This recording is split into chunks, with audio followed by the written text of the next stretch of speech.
What would you do if the most powerful woman you've ever worked for showed up on your porch at midnight, soaking wet, trembling, and completely destroyed?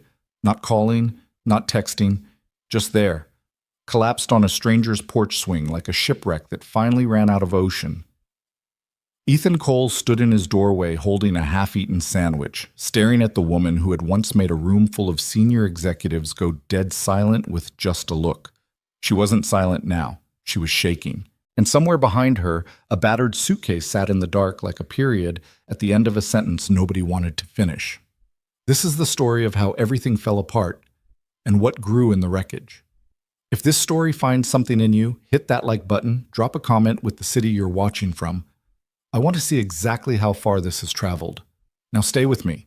Every word of this matters. The night Ethan Cole came home to find his boss asleep on his porch swing, he had been awake for 22 hours straight. He sat in his car for a full minute after he pulled into the driveway, engine idling, forehead almost touching the steering wheel. The firm's deadline for the Hargrove proposal had devoured the last 3 days of his life, and he had nothing left. No second wind, no quiet satisfaction of a job well done. Just the hollow, gritty feeling behind his eyes that told him he was running on fumes and bad vending machine coffee. His house was small. He knew it every time he pulled up to it. A narrow two-story on Willow Creek Lane with a porch that leaned slightly to the left and paint that had been peeling around the shutters since the previous spring. The landlord had promised to fix it in October. It was now January. The paint was still peeling, but the porch light was on. He always left it on for Lily. And in the amber glow of that single bulb, he saw the shape. At first he thought it was bags. Someone had left bags on his porch. He cut the engine and got out slowly, the cold air knifing through his coat the second he opened the door. The street was quiet. Willow Creek Lane was always quiet after 10, which was one of the reasons he'd chosen it when he first moved with Lily 3 years ago. Quiet meant safe. Quiet meant she could sleep without sirens. He walked up the driveway. The shape moved. Ethan stopped. The shape was a woman. She was curled sideways on the porch swing with her knees pulled up and her face pressed against the wooden arm, and beside her sat a suitcase.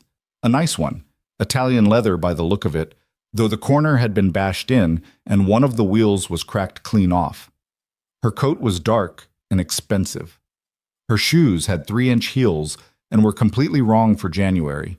One of her earrings was missing. He took 3 more steps up the porch and then stopped again, because he recognized her. It took a moment. She looked nothing like herself. But he knew that jaw, that posture, even in sleep. He'd spent 2 years watching her walk into conference rooms and immediately own every cubic inch of air inside them. "Ms. Arden?"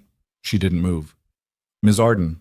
He said it louder that time, and she jerked awake so hard the swing lurched on its chains. Her eyes opened, dark, disoriented. And for one unguarded second, before her brain caught up with her face, he saw something he had never seen from her in 2 years of working under her. Pure, naked terror. Then it was gone. Her expression locked down the way a vault door swings shut, fast and total.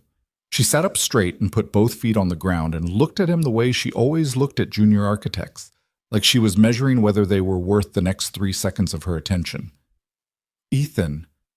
Her voice was steady, controlled. The voice she used when she was telling contractors their timelines were unacceptable. "Yeah," he said. A silence. "You live here?" It wasn't a question. She'd already confirmed it somehow. Or she'd been sitting here long enough to figure it out on her own. "I do." He glanced at the suitcase. "Do you want to tell me what's going on?" She opened her mouth, closed it, looked away. Vanessa Arden, CEO of Arden Silas Development Group, one of the most successful real estate development firms on the eastern seaboard, looked away from him and pressed her lips together like she was trying to hold something back through sheer force of jaw pressure. "I needed somewhere to sit down," she said finally. "You needed somewhere to sit down," he repeated. "I'm aware of how that sounds." "Okay." He shifted his weight. "How long have you been out here?" She glanced at her watch, a slim gold thing, elegant, probably cost more than his monthly rent. "About 4 hours." Ethan stared at her. The temperature had dropped into the low 30s after sundown. She wasn't wearing gloves. He could see from where he stood that her hands were pale and slightly bluish at the fingertips. Come inside, he said. That's not necessary. Ms. Arden, your hands are turning blue. Come inside. She looked at her hands. Something in her face shifted. Not the vault door this time. Something different. Something that looked almost like she'd forgotten, for a moment, that her hands were attached to her body. All right, she said quietly. The first thing Ethan did when they got inside was check on Lily. His daughter was 7, and she slept the way 7-year-olds sleep when they feel safe. Fully committed, limbs everywhere, one foot hanging off the edge of the mattress, and her stuffed rabbit squashed under her chin. Mrs. Patterson from next door had been watching her, and had left a note on the kitchen counter. She ate 2 bites of dinner and then tried to negotiate a later bedtime. I held firm. MP. He pulled Lily's blanket back up over her foot and stood there for a second in the dark, just listening to her breathe. It was something he did every night when he got home late. Just stood there. Just listened. It was the only thing in his life that reliably made him feel like the ground was solid. Then he went back to the kitchen. Vanessa was standing near the table with her arms crossed and her coat still on, looking at the kitchen the way people look at rooms they're trying to memorize in case they need to describe them later. The kitchen was cluttered in the specific way of a house where one person was doing everything. Dishes in the drying rack, a crayon drawing half finished on the corner of the table, a sticky note on the fridge that said, "Permission slip," in Ethan's handwriting with 3 exclamation points because he'd already forgotten it twice. He filled the kettle and put it on. "Sit down," he said without turning around. She didn't move. He could feel her not moving. "I'm not going to bite you," he said, "and I'm not going to ask anything yet. Just sit down." A chair scraped against the linoleum. He took that as a win. He found the tea bags at the back of the second cabinet. The good ones, the chamomile that Lily's pediatrician had recommended when she went through a sleep anxiety phase last year, and dropped 2 into a mug. He pulled out the bread, checked it for mold, found it clean. He had half a block of cheddar and some leftover turkey in the fridge. It wasn't much. He started making sandwiches anyway because he needed something to do with his hands. The kitchen was quiet except for the kettle's slow build toward a boil and the refrigerator's low hum. "This is a nice street," Vanessa said behind him. "It's a quiet street," he said. "There's a difference." "I meant—" She stopped. "Yes. All right." The kettle clicked. He poured the water, brought the mug to the table, set it down in front of her. She was sitting with her coat still buttoned and her posture was still correct. Vanessa Arden had probably never in her adult life sat with bad posture. But her face was something else entirely. He'd seen faces like that on people who'd just been in accidents. That specific kind of exhaustion where your body is still standing, but something essential inside it had finally given out. He went back to the counter and finished the sandwiches. "You don't have to feed me," she said. "I'm feeding myself, too. It's not charity." He brought both plates to the table and sat down across from her. "Eat something." She looked at the sandwich. Plain sourdough, turkey, cheddar, a little mustard because he'd grabbed the wrong bottle. Nothing impressive. Nothing that would have appeared on the menu of any restaurant she'd been to in the last decade, he was certain. She picked it up and took a bite. He watched her eyes close for just a fraction of a second, the way eyes do when something that the body needs finally arrives. They ate in silence. He didn't push it. He'd learned, raising Lily through her first years of school, that some silences needed to be waited out and not filled. Fill them too fast and you lose whatever was about to come. The clock on the microwave read 11:47. Vanessa set down the last piece of her sandwich and wrapped both hands around the mug. "Marcus cleaned out the accounts," she said. Ethan set down his own sandwich. "All of them. The operating accounts, the project reserves, the emergency fund." She said it in the tone of someone reading numbers off a spreadsheet. Flat, precise, controlled. "He also had my name removed from the property deed for the Barrister Tower project. Apparently he'd been rerouting documentation for about 6 weeks." A pause.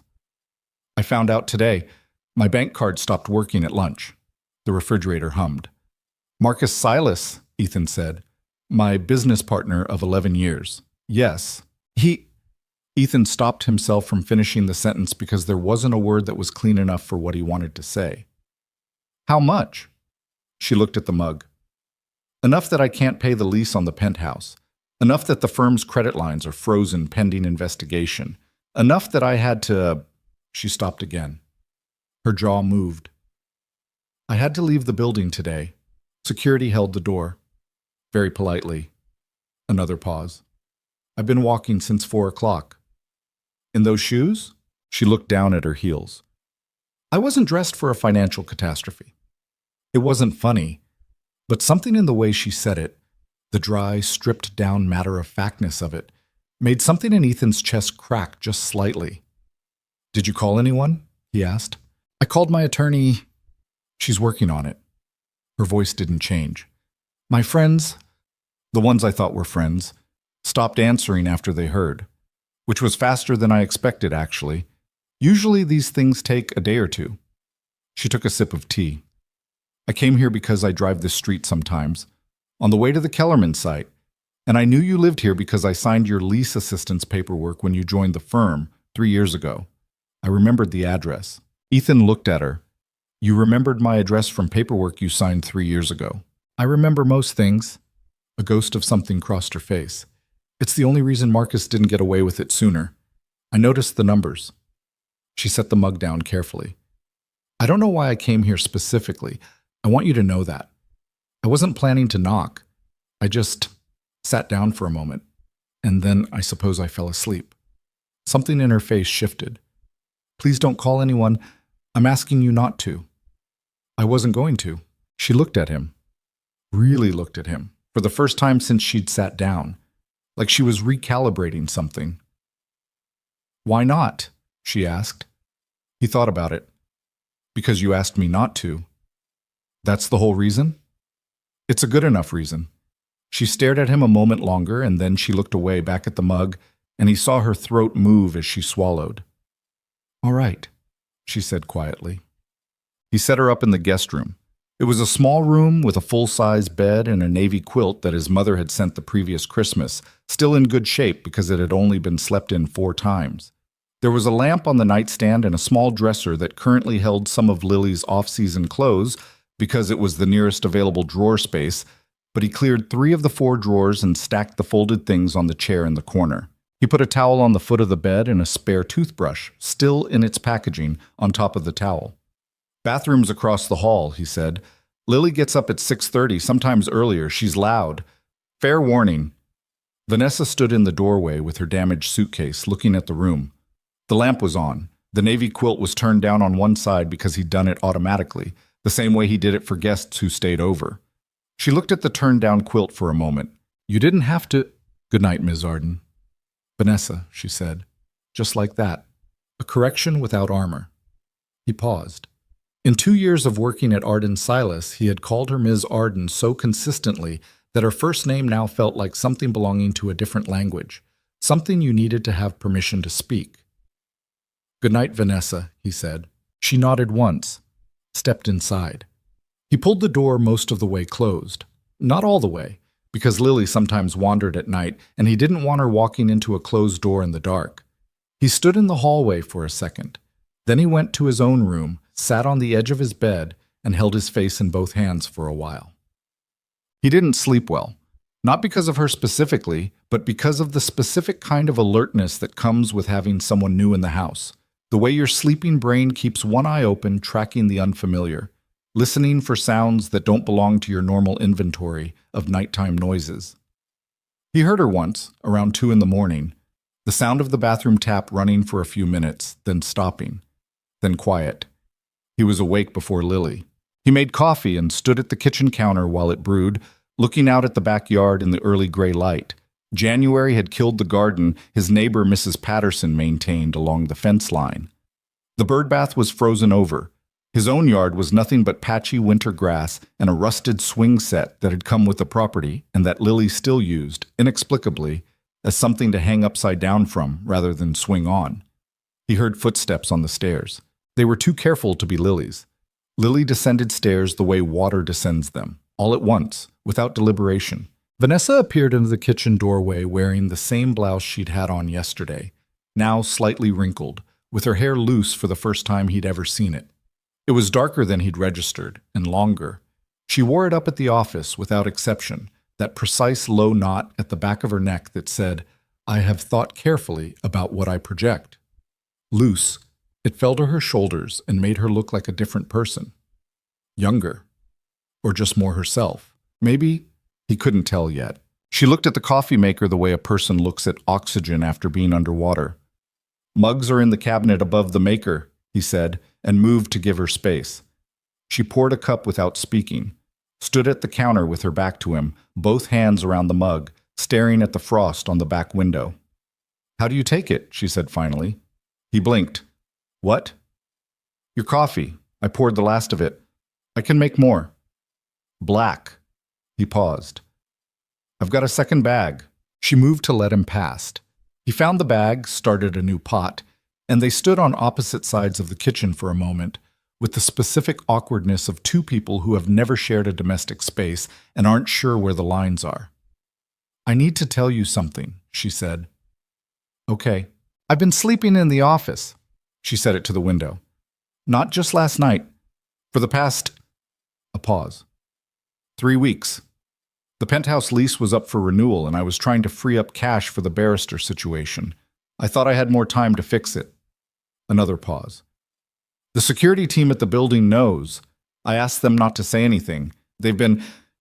Her voice caught slightly, just for a second. Professional about it. Ethan looked at his coffee grounds.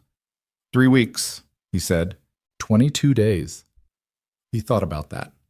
22 days of arriving at the office before anyone else and leaving after everyone left, and keeping that locked behind the face she wore like a second skin, the face that walked into conference rooms and made silence happen without asking for it. Why didn't you... He stopped himself. Tell someone? She finally turned to look at him. Her expression was steady, but there were shadows under her eyes that no amount of composure could cover. Because in my experience, when the person at the top of an organization shows vulnerability, the organization begins to believe they need a new top. And Marcus was already watching. Her jaw tightened. I should have seen it sooner. He was your partner for 11 years, Ethan said. That's not an excuse. I didn't say it was. I said it was 11 years. She looked at him for a moment. You're different at home, she said. He almost laughed. I'm the same. No, at the office you're very... She seemed to search for the word. Careful. You measure everything before you say it. I'm careful at the office because at the office you have the ability to fire me. A silence. And then something happened on her face that he wasn't quite prepared for. The corner of her mouth moved. Just barely. It wasn't quite a smile. It was the precursor to one. The ghost of a smile, arriving without permission. Fair enough, she said. He heard Lily before he saw her. The thump of small feet on the floor above. The specific cadence of a 7-year-old who has just remembered that today is a day, and days have things in them. He moved to the base of the stairs. Take your time, Bug. Shoes and breakfast before anything else. Dad, is the TV broken? No. It wasn't working last night. You hit the wrong input again. Ask me before I leave. Okay. A pause. Dad? Yeah? Is someone else here? He looked back at the kitchen. Vanessa had gone still at the counter, mug halfway to her lips. A friend, Ethan called up. Come say hi when you're dressed. He turned back to the kitchen. Vanessa set her mug down. You didn't have to. She's going to find out there's someone here regardless, he said. Better to just say so. He opened the refrigerator. How do you feel about scrambled eggs?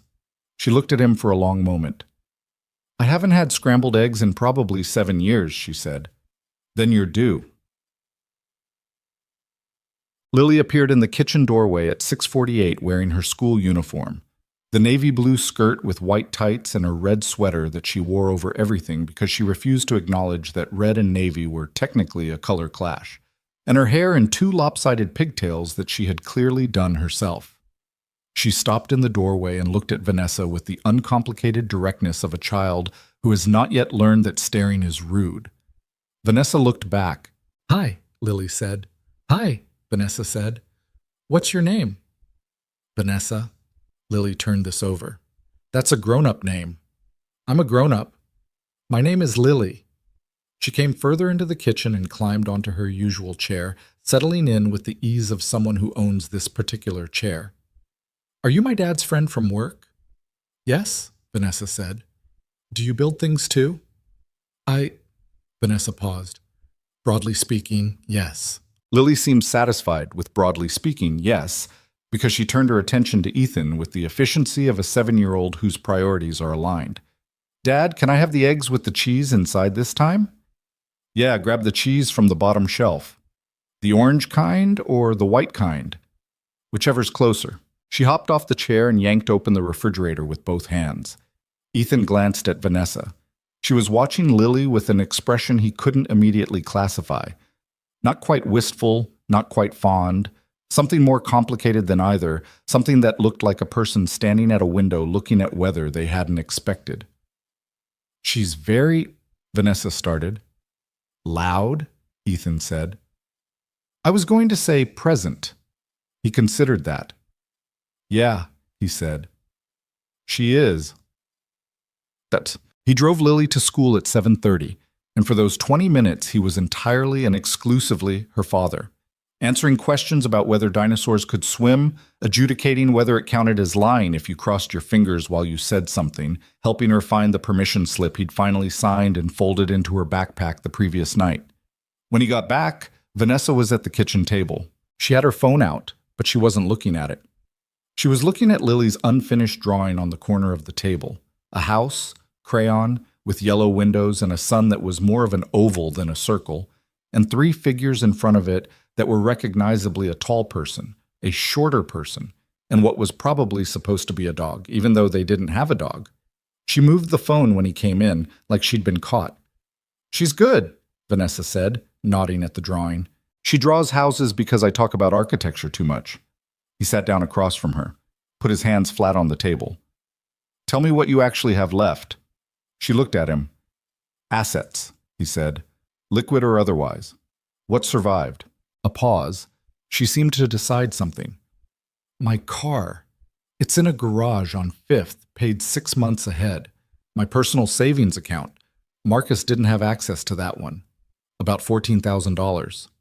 She said the number without flinching, but he could tell it cost her something. 14,000 was a rounding error on projects she'd run.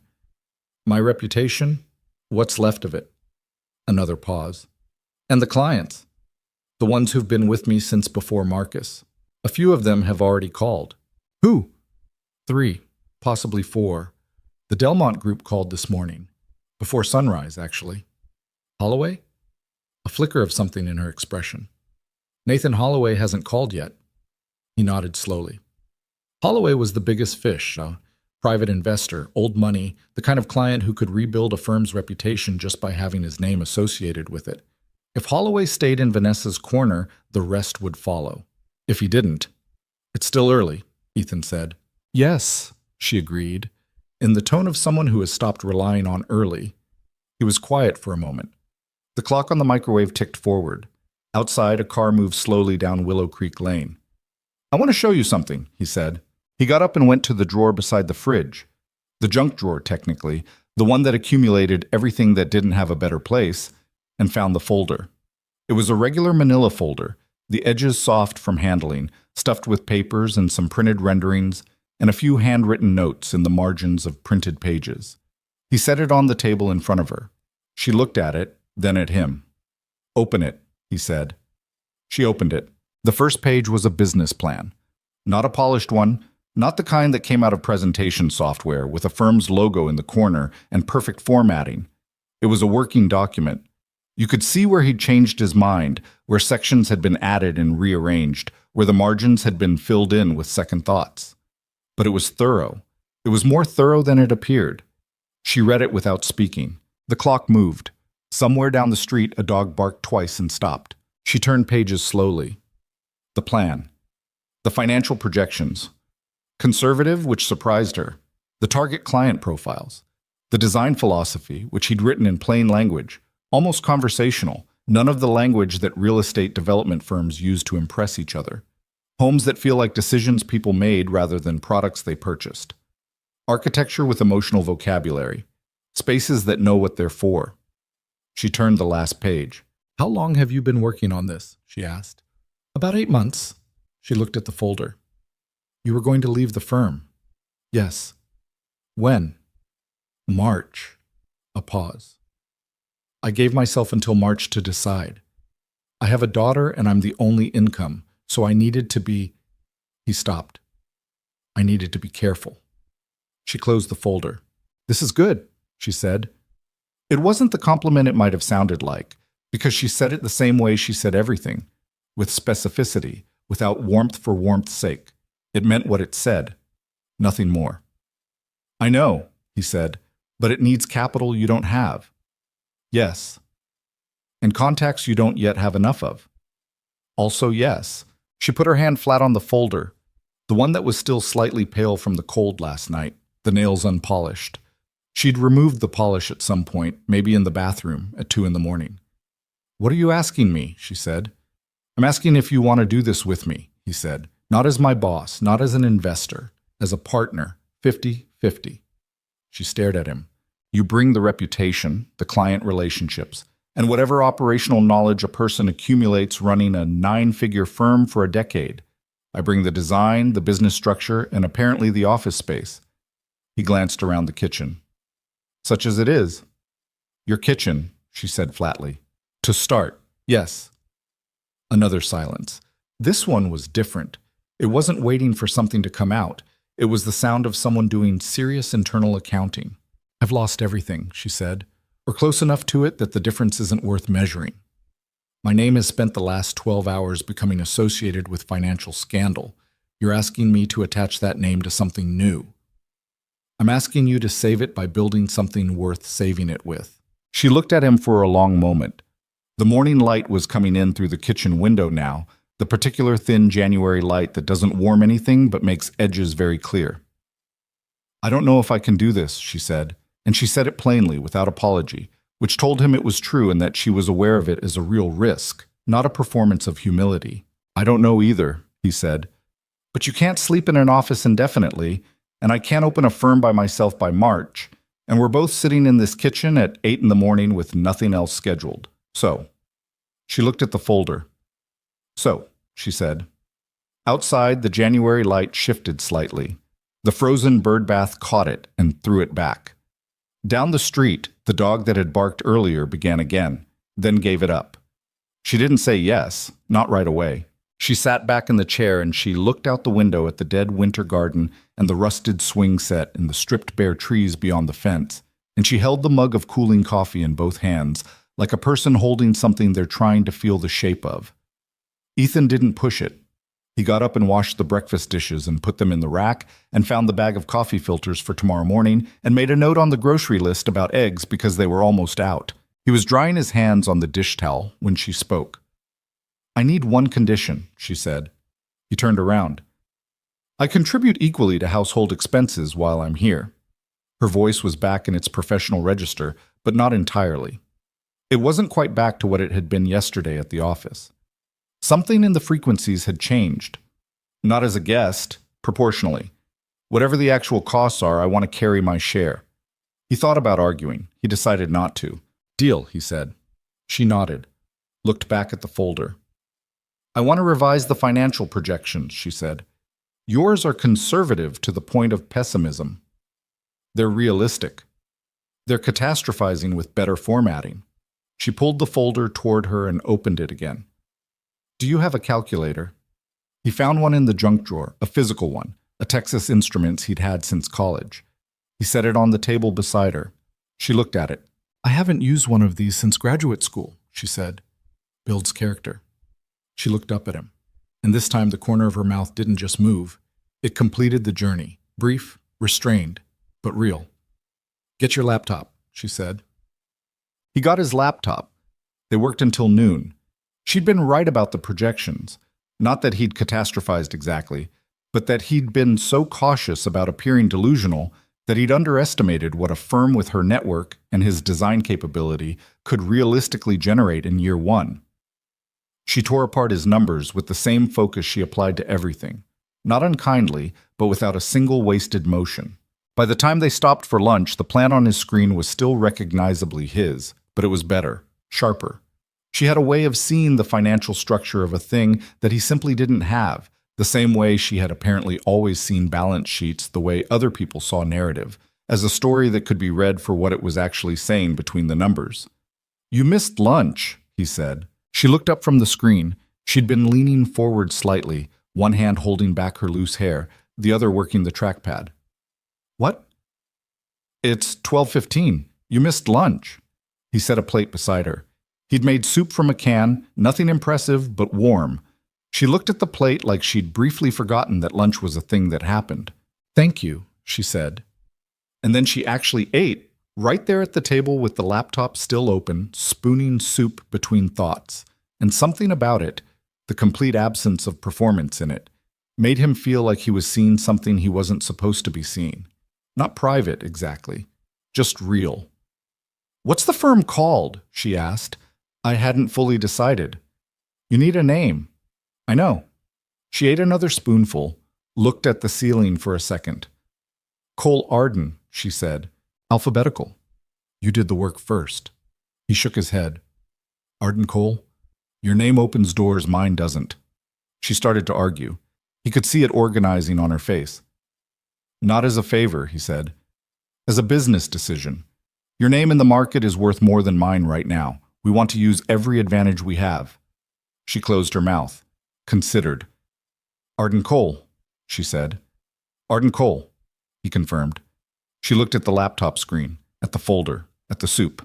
This is very strange, she said. Yeah, he said. I don't know how to, She stopped.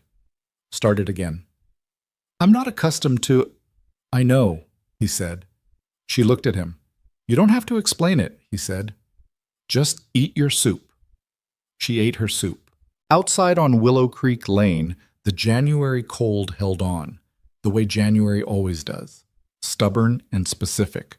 But in the kitchen, the radiator clicked steadily and the light was warmer than it had been in the morning, and the folder sat open on the table between them with both their handwriting on it now. A small piece of evidence that two people had been in the same room, making something, instead of being alone. That night, after Lily was in bed, after the bath, and the story, and the negotiations about one more glass of water, Ethan sat on the couch with a beer and the firm's preliminary documents on his coffee table. He heard her footsteps on the stairs, and then she appeared in the doorway with her laptop and looked at the couch with the particular expression of someone asking permission without wanting to ask permission. He moved his feet off the cushion. She sat at the other end and opened her laptop. They didn't talk much. The evening news played quietly on the TV with the sound down low, and at some point a cold front moved through and the windows rattled slightly in their frames. Ethan added a note to the mental list of things the landlord would not be fixing. Around 10:30, he looked over and she had fallen asleep. She was sitting up, laptop still balanced on her legs, head back against the couch cushion, one arm still curved toward the keyboard. She'd been going on nearly no sleep for days, probably weeks, really, if he was being honest about what sleeping in an office actually meant for sleep quality. He closed her laptop carefully, set it on the coffee table, found the navy throw blanket Lily used for movie nights and put it over her, which required a degree of stealth he wasn't sure he had, but she didn't wake.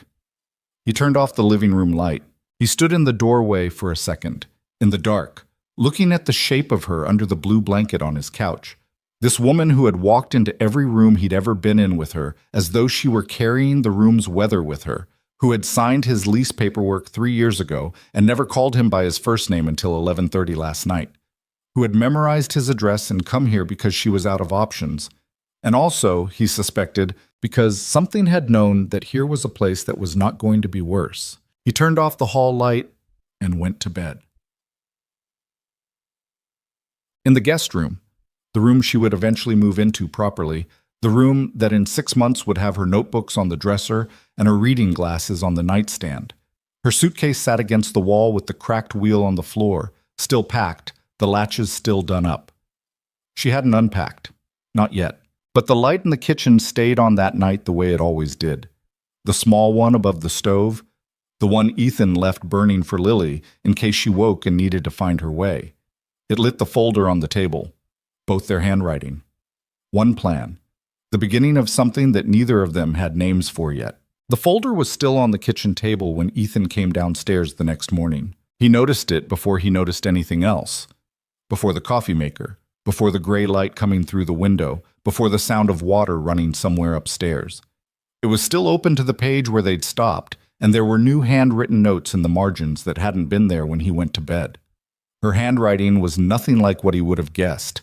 He'd expected something architectural and controlled, the kind of printing that looks like it was designed. Instead, it was fast and slightly tilted. Letters that leaned into each other as if they were having a private conversation, numbers circled and then circled again. She'd been up before him. She'd worked through part of the night.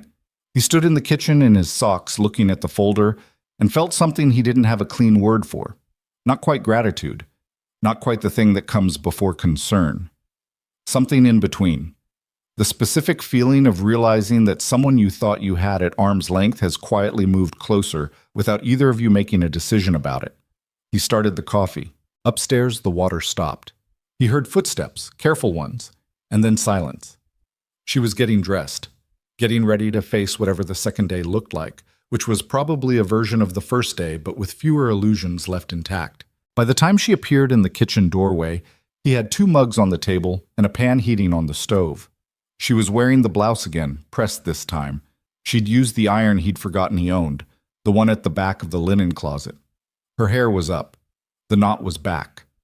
She looked closer to the person he knew from work, except that the person he knew from work had never stood in a small kitchen in January with exhaustion this visible under her eyes, and accepted coffee from a junior employee without saying anything that established hierarchy. She sat down, pulled the folder toward her, looked at what she'd written the previous night. "The Callaway projection is still wrong," she said. "Good morning," he said. She looked up. Something crossed her face, a brief acknowledgement that she'd skipped something. "Good morning," she said. "The Callaway projection is still wrong." "Which part?" "The revenue timeline. You've got 18 months to first payment, but if we structure the contract the way I'm thinking, we can move that to 14. She tapped the page. "That's 4 months of operating costs we don't have to carry. That matters when you're working with $14,000 and a kitchen table." He put eggs on to scramble. "Walk me through it." She did. He scrambled eggs and she talked through contract structures and payment milestone language while the morning light crept across the kitchen floor. And it was strange, and it wasn't. That was the thing he couldn't quite explain to himself. It was deeply strange, the CEO of a company he'd worked at for 2 years sitting at his kitchen table rewriting his business plan while he cooked eggs at 7 in the morning. And simultaneously it felt like something that had been arranged before either of them knew about it. He put a plate in front of her. She didn't stop talking. He sat down and ate and listened and occasionally disagreed, which she handled better than he expected. She pushed back, but she listened to the pushback. At the office, he'd never had occasion to disagree with her directly.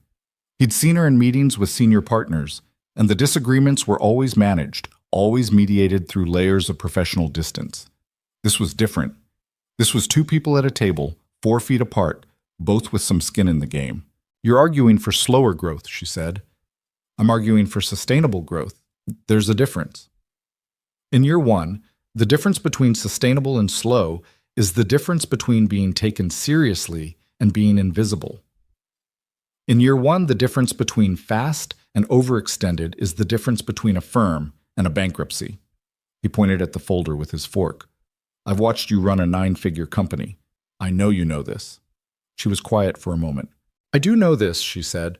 "I also know that in my experience, the firms that are too cautious in year 1 don't make it to year 2. Not because they run out of money, because they run out of momentum." He thought about it. Actually thought about it, which was apparently visible on his face because she waited. "Split the difference," he said. "Conservative baseline projections. Aggressive stretch targets. We run to the baseline, but we build the infrastructure for the stretch." She looked at the folder. "That's actually better than either of our versions." "I know," he said. She picked up her fork. "Don't do that." "Do what?" "That." She gestured vaguely. "The thing where you say something that's right and then immediately—" "You do it too," he said. She opened her mouth, stopped, ate a bite of eggs. "I'm aware," she said. Lily came down at 6:40, which was 3 minutes earlier than usual, wearing her uniform and carrying her stuffed rabbit in the crook of her arm in a way that was definitely against the rules she'd established for herself. The rabbit stayed in the room. That was the rule. She'd made it herself. But she was carrying it down anyway with the specific determined casualness of a child who has decided the rule doesn't apply today and is daring someone to point it out. Nobody pointed it out. She climbed into her chair and looked at Vanessa with the same direct look as the morning before, and then she looked at the folder open on the table between the adults. "Is that work?" she asked. "Yes," Ethan said. "You work at home now?" "Sometimes." Lily considered this. Then she looked at Vanessa. "Do you work here too?" Vanessa glanced at Ethan, something briefly asking for direction, something that cost her something to do because it was the first time he'd seen her look to another person for navigation. He gave a small nod. "For now," Vanessa said. "Yes." Lily processed this for a moment with the focused expression she got when she was doing arithmetic. "So you'll be here in the mornings?" "Probably, yes." "Okay." She set her rabbit on the edge of the table and reached for the juice carton with both hands. "Can you do my hair? My dad does it wrong." A beat of silence. Ethan kept his face completely neutral. "Lily," he started. "He does it too loose," Lily said to Vanessa with the tone of someone presenting incontrovertible evidence. "It falls out before lunch every time." Vanessa looked at the girl, then at Ethan. There was a fraction of a second where he thought she might retreat behind the professional face, might find a diplomatic way to sidestep this request from a 7-year-old about hair elastics. She didn't. "After breakfast," Vanessa said. "Eat first." Lily seemed perfectly satisfied with this. She reached for her toast. Ethan looked at Vanessa. She was already looking back down at the folder, but her jaw wasn't quite as set as it had been 60 seconds ago. He got up to refill his coffee, and he allowed himself, with his back to the table, a small and private thing that might have been the beginning of hope. He drove Lily to school at 7:30 with her hair in 2 tight French braids that Ethan could not have produced under any circumstances, and that Lily had examined in the bathroom mirror with the satisfied expression of someone whose complaint has finally been addressed. When he got back, Vanessa was on the phone. She was standing at the back window with her free hand braced against the frame, and he knew from the way she was standing, the specific set of her shoulders, the way her weight had shifted to one hip, that it wasn't good news. He poured a coffee, moved to the living room to give her the kitchen, and listened to the shape of the conversation without the words. When she came into the living room, she set her phone on the coffee table with a quietness that was different from careful. It was the quietness of someone managing a reaction. "Holloway?" he asked. "His assistant," she said. "He's not taking calls. From me, specifically." A pause. She said it very politely. Ethan looked at his coffee. "He'll come around," he said. And then, because he'd told himself he wasn't going to say empty things. Or he won't. Either way, the firm's foundation can't rest on one client. She looked at him. "That's not—" She stopped. "That's true and unhelpful simultaneously." "I know." He set the coffee down. "Who else called?" "The Delmont Group confirmed this morning they want a preliminary meeting." She said it without celebrating it, which he respected. One client was not a trajectory. "And I have a contact at Westfield Residential who I think will listen. I've done 2 projects with them and neither went badly." She moved to the couch and sat down with her laptop. "But I need the website first and the license filings. And I need to decide whether I'm releasing a statement about the Arden Silas situation or staying quiet." "What does your attorney say?" "Stay quiet until the investigation moves forward. Don't say anything that positions me as either victim or villain." "Then stay quiet. People will fill the silence with whatever they want. Let them. You can't win the narrative right now. You can only not lose it worse." He sat down in the chair across from her. "What do you actually control today, specifically?" She thought about it. He could see her sorting, the way she always sorted in meetings, running the variables quickly and quietly before speaking. The Delmont meeting, the website copy, the license application, contact with Westfield. "Then we work those. Everything else is noise." She looked at him. "You're good at this," she said. She seemed to search. "The reducing things." "Single parent," he said. "You learn to triage or you drown." She was quiet for a moment. "How long has it been since—" She hesitated. "Lily's mother." It wasn't something they'd come anywhere near before. He considered the door she was opening and what was on the other side of it. 4 years, he said. She left when Lily was 3. It wasn't— He paused. It wasn't dramatic. It was just a person realizing they'd made a life that didn't fit them and leaving to find one that did. A pause. She's in Portland now. She calls on birthdays. Vanessa looked at the laptop screen, but she wasn't reading anything on it. I'm sorry, she said. It's fine. It's been fine for a while. He picked up his coffee. What about you? You never— No, she said. Simple. Definitive. And then, because apparently this morning was a morning for things that didn't usually get said, there was someone. 8 years ago, maybe 9, before Arden Silas was what it became, he said I was more in love with the company than with him. A small pause. He wasn't wrong. Ethan said nothing. I thought it was a trade-off worth making, she said, at the time. And now? She looked at the laptop. I'm sitting in my employee's living room with $14,000 and a damaged suitcase. So, that's not an answer. No, she agreed. It isn't. She opened a new document and started typing. He picked up his own laptop. They worked. The website took 3 days to build, not because of the technical work, which Ethan handled with a freelancer he'd used before, but because of the language. Every word had to do something. It couldn't be the language of the old Arden Silas, all glass towers and investment language, and the cold grammar of prestige. But it also couldn't be so stripped down that it read as desperation. It had to sound like a choice. Vanessa wrote most of it. He edited. She pushed back on his edits, he defended them, she revised, he conceded on some and held on others. It was a version of the same conversation they'd been having since day one. 2 people with different angles on the same thing, neither of them entirely right, both of them better together than alone.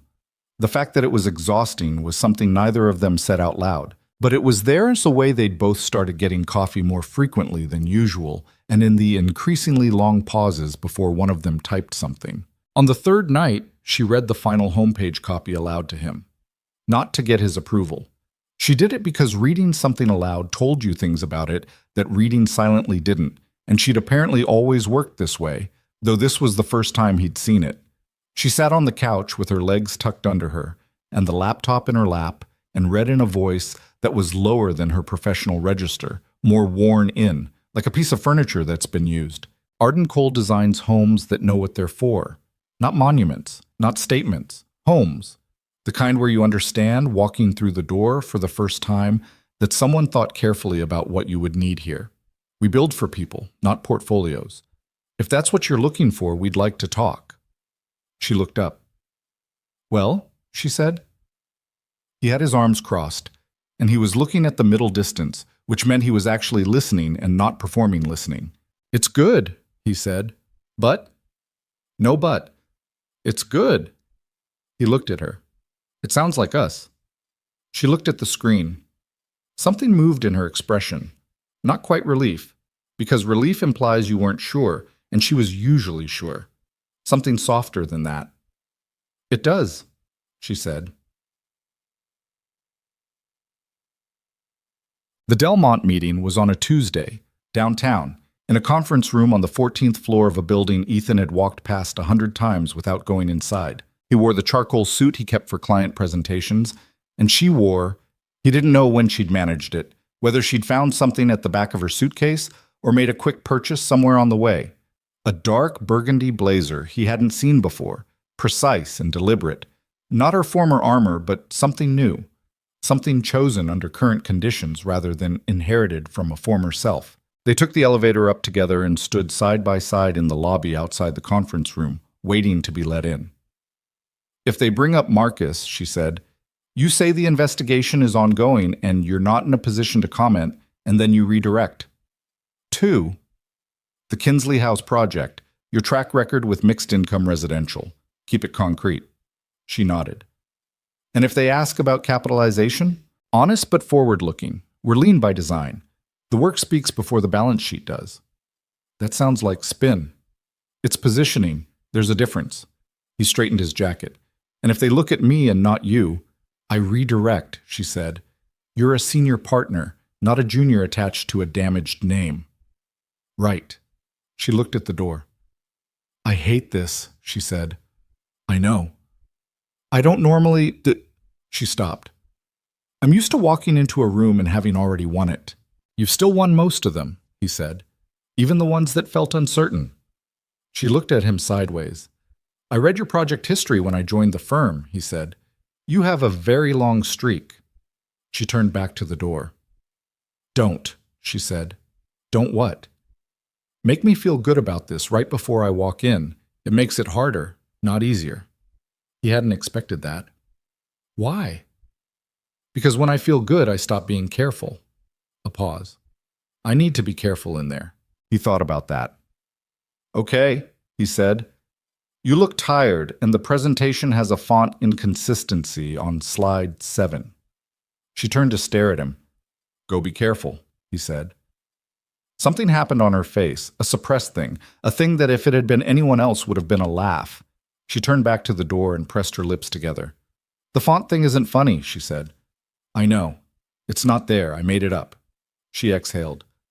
I hate you a little bit, she said. I know. Go. She pushed the door open and walked in, and she walked in the way she always walked into rooms, like the weather changed because she arrived. And Ethan came in 2 steps behind her and watched the people at the table recalibrate in real time. She was still that person. She was still exactly that person. He just hadn't known before this week what it cost her to be old geeks. The meeting ran 90 minutes. It should have run 60. The extra 30 minutes were because Richard Delmont, who was 62 and had the specific energy of a man who had made a lot of money by trusting his instincts about other people, started asking questions about the Arden Cole design philosophy that weren't part of the presentation. He wanted to understand it. He kept coming back to the website language she had read aloud on the couch 3 nights before. Homes that know what they're for, he said, rolling it around. That's doing something. Most firms say something like elevated residential experience, community integrated architecture. You know, the language. He waved his hand dismissively. This doesn't sound like that. It isn't that, Vanessa said. Why not? Most people in your position would play it safe, standard language. Most people in my position, she said, don't have the freedom to stop playing it safe. She said it with the precision of someone who has stopped pretending, and Delmont looked at her for a moment and then nodded like something had been confirmed. The Kellerman situation, he said. The investigation is ongoing. I'm not asking about the investigation. I'm asking about you. He looked at her directly. You've been in the room with me 6 times over 4 years. You always knew what I was going to say before I said it. A pause. Did you see any of this coming? The room was quiet. Ethan watched her. Some of it, she said. Not enough of it. She didn't look away from Delmont. I trusted someone I'd known for 11 years, and he used the access that trust gave him. I've had 3 days to be angry about that, and the rest of the time I've been trying to figure out what to build instead. And this is it. Delmont looked at Ethan. You're the architect. I am, Ethan said. I've seen your work. The Hargrove build. The Sentinel Lofts. Both under the old firm. Yes, but I read design the way she reads balance sheets. The decisions were yours, not the firm's. He looked back at Vanessa. You're betting on each other. Yes, they said. Nearly simultaneously, which neither of them had planned. Delmont looked between them, leaned back. I have a brownstone project in the 3rd Ward, been sitting with 2 architects who both want to give me something impressive. He said the word like it tasted wrong. I don't want impressive. I want a building that the people who live there in 20 years will remember as the best place they ever lived. He tapped the table. Can you do that? Ethan looked at Vanessa. Vanessa looked at Ethan. Yes, she said. Then come back next week with a preliminary concept, not a full proposal, just enough to show me you understand the building before you design it. He stood up. They stood. I'm not doing this as charity, Delmont said as he shook their hands. I'm doing it because I've been in this business long enough to know that the right person at the wrong time is still the right person. He held Vanessa's hand a second longer. Figure out what you need and get it. Don't waste time being damaged. She held his gaze. I'm not damaged, she said quietly. He smiled, deep. Not warmly exactly, but with the particular respect of one direct person recognizing another. "No," he said, "I don't suppose you are." They took the elevator down and walked out onto the street and stood on the sidewalk in the January cold while traffic moved past them and people flowed around them and the city continued in all its ordinary motion, and neither of them said anything for a moment. Then Vanessa made a sound. It was small. It was brief. It was somewhere in the register between a sharp exhale and the first syllable of a word she stopped before it arrived. But it was something he'd never heard from her before. Something that was shaped like relief, but felt bigger than that from the inside, probably. The sound of a held breath that has been held for a very long time. "Okay," she said. Her voice was steady. "Yeah," he said. "That was... yeah." She looked at the street. "The preliminary concept is going to be tight. A week is... I can have sketches by Thursday. I need to understand the site first. We can walk it tomorrow morning." She looked at him. And here was the thing about Vanessa Arden outside of a professional context. And he was only now beginning to understand this. She looked at people when she was talking to them. Really looked. Not the managed eye contact of a room full of executives, but actual contact, the kind that required you to be present for it. "You didn't have to do that," she said. "In there? The positioning work, the prep? You didn't... You came in as my partner, not as..." She seemed to find the right word. "Not as a support structure." "I am your partner," he said. "I know that now." She looked away. "I wasn't sure I believed it until just now." He didn't know what to say to that, so he said something practical instead. "We need to celebrate." She turned back. "What?" "First meeting. Went well. We should, I don't know, get lunch somewhere that isn't my kitchen table." She looked at him. "That's what you consider a celebration? Lunch somewhere that isn't your kitchen table?" "I'm a single dad who hasn't taken a vacation in 3 years. My celebrations are modest." A pause. And then she laughed. It was short and it was genuine, and it was the first actual laugh he'd heard from her. Not the polished professional acknowledgement of something mildly amusing, but the real thing, catching her slightly off guard, the way the real thing always does. "All right," she said. "Lunch." "Somewhere with menus," he said. "And a waiter who isn't me. Those are extremely low requirements. I told you, modest celebrations." She shook her head, but she was still almost smiling as they walked, and Ethan kept pace beside her on the January sidewalk and didn't say anything else, because some moments are better without words explaining them. Well, the week that followed was the hardest he'd had since the early days of single parenthood. And that was saying something, because those early days had included 6 weeks of a teething toddler and a broken water heater and a work project that refused to resolve itself at the same time. The difference was that this hard had a direction. They worked from the kitchen table in the living room and sometimes simultaneously from different rooms, trading documents back and forth on a shared drive, while he handled the design work and she handled the business scaffolding, the licensing applications, the insurance, the bank account for the new firm that they set up on a Wednesday afternoon at a branch downtown where the person helping them was 25 years old and clearly did not recognize Vanessa from the business section of the city paper, which was either a relief or an indignity, depending on the moment. The site visit to the Delmont brownstone happened on a Thursday morning before the temperature climbed above 28. Ethan brought a sketchbook. Vanessa brought her phone for photos and a small notebook she carried everywhere, and they walked the property together while their breath made visible clouds, and she asked him questions about structural possibility, and he asked her questions about what Delmont had said in previous conversations. And they were doing what they had apparently both been trained for without knowing they were training for the same thing. "The north face gets the afternoon light," he said. "If we open it up..." "The neighbors on the north side are a school," she said. Delmont mentioned noise sensitivity. "All right. Then we orient the common spaces east-west and treat the north face as functional. Storage, utility, secondary bedrooms. Primary living spaces face south." She wrote something in her notebook. "The current entry is wrong." "Way wrong. It reads like a service entrance." "Because it is.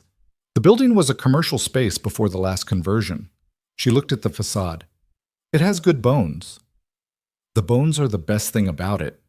He was sketching already, fast pencil lines in the cold, his hand moving faster than his thoughts. The proportions on the upper floors are almost exactly right. The conversion just buried them. She stood beside him and watched him sketch. He was aware of her watching in the specific way you're aware of someone paying close attention. Not uncomfortable, but present. Like a pressure that isn't unpleasant. "What are you doing with the ground floor?" she asked. "Commercial on the corner. It's a good foot traffic location, and Delmont will make it back in lease revenue." He kept sketching. "Small retail, coffee, maybe. Something that makes the building a neighborhood fixture. He'll like that." He looked at his sketch. "That's very fast." "It's rough." "It's not rough. It's fast. There's a difference." She was quiet for a second. "I can't draw anything. I mean, physically. I understand space.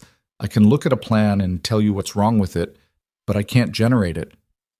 "That's what I'm here for," he said. "Yes." A pause. "I know what that means, actually, as a partnership structure. I wasn't sure until today." He looked up from the sketch. She was looking at the building, not at him, but there was something in her profile, something that was thinking. "You see the commercial reality," he said. "I see the physical one. And somewhere in the middle is the thing Delmont actually wants." "Somewhere in the middle," she said, "is everything we're building." He looked back down at the sketch, added a line, changed his mind, erased it with his thumb, and drew it differently. She didn't fill the silence. She'd gotten better at that, over the course of a week. Or maybe she'd always been good at it, and he was only now noticing. There had been a version of her, the version from the office, who filled silence with authority. This version seemed to understand that some silences were working silences, the kind that meant the room was occupied in the best way. He sketched the entry. Got it wrong. Sketched it again. The cold was significant now. His hand had gone slightly numb at the fingertips. "We should go back," she said. 5 more minutes." "Your hand is blue." He looked at his hand. "My hand is fine." "Your hand is the same color it was when I met you," she said. "That's not actually a reassuring comparison." He looked at her. She was watching him with the expression that had started appearing sometime around day 3. The one that was drier than her professional face and more specific than friendliness. It wasn't a look he could have predicted, and he found, standing in the cold outside a former commercial brownstone in January, that he had stopped trying to anticipate it and had started just waiting for it instead. 5 minutes, he said. 4, she said. Deal. The presentation came together in the last 2 days before the meeting, the way everything important came together. At the last possible moment, under conditions of insufficient sleep and too much coffee, and the specific kind of clarity that exhaustion sometimes provides when you've stopped having the energy to second-guess yourself. He did the renderings, she did the numbers. They did the narrative together, at the kitchen table at 10:30 on a Friday night, while Lily slept upstairs and the radiator clicked and outside the temperature dropped and the windows filmed with condensation. Vanessa was reading the narrative draft aloud, again. She always did this, and he'd stopped noticing it as strange and started noticing it as hers. And she paused in the middle of a sentence. "What?" he said. "This line," she pointed at the screen. "The building's history as a working structure is not a liability to be concealed. It's a language to be continued. Is that too—" "No," he said. "It's a little— It's exactly right. Leave it." She looked at him. "Delmont said he wanted people to remember it in 20 years as the best place they ever lived," Ethan said. "That line is how you tell him you understood what he meant."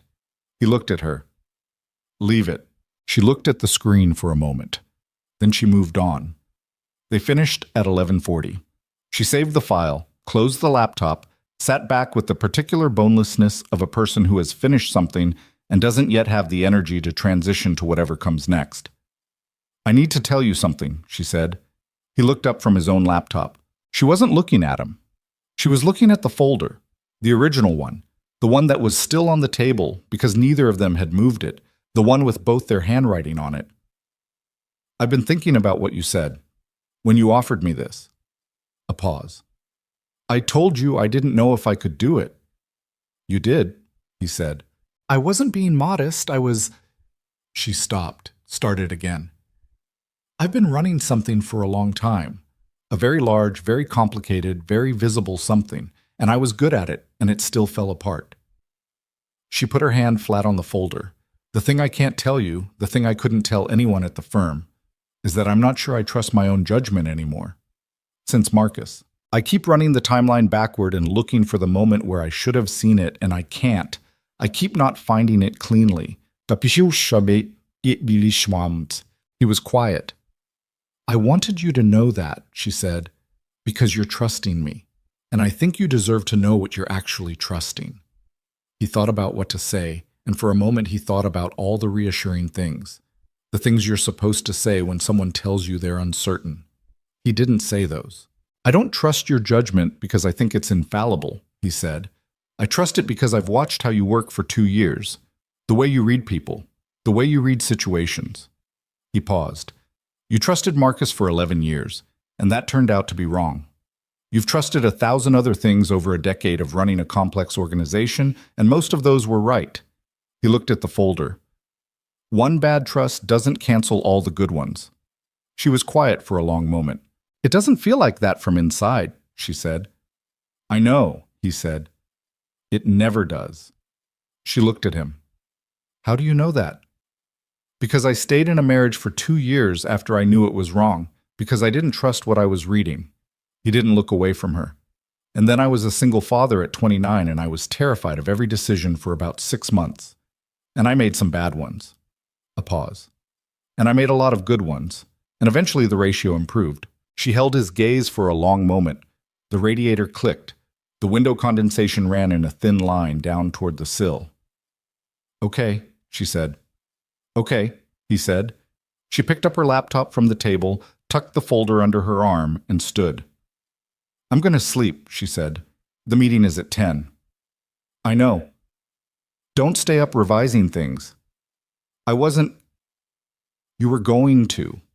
She was already moving toward the stairs. The presentation is good. Sleep. He looked at his laptop. She wasn't wrong. Good night, Vanessa, he said.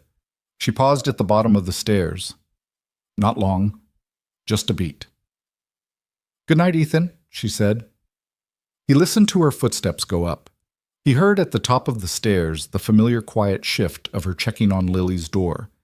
She'd started doing that without apparently deciding to, sometime around day 4, the same way he did every night.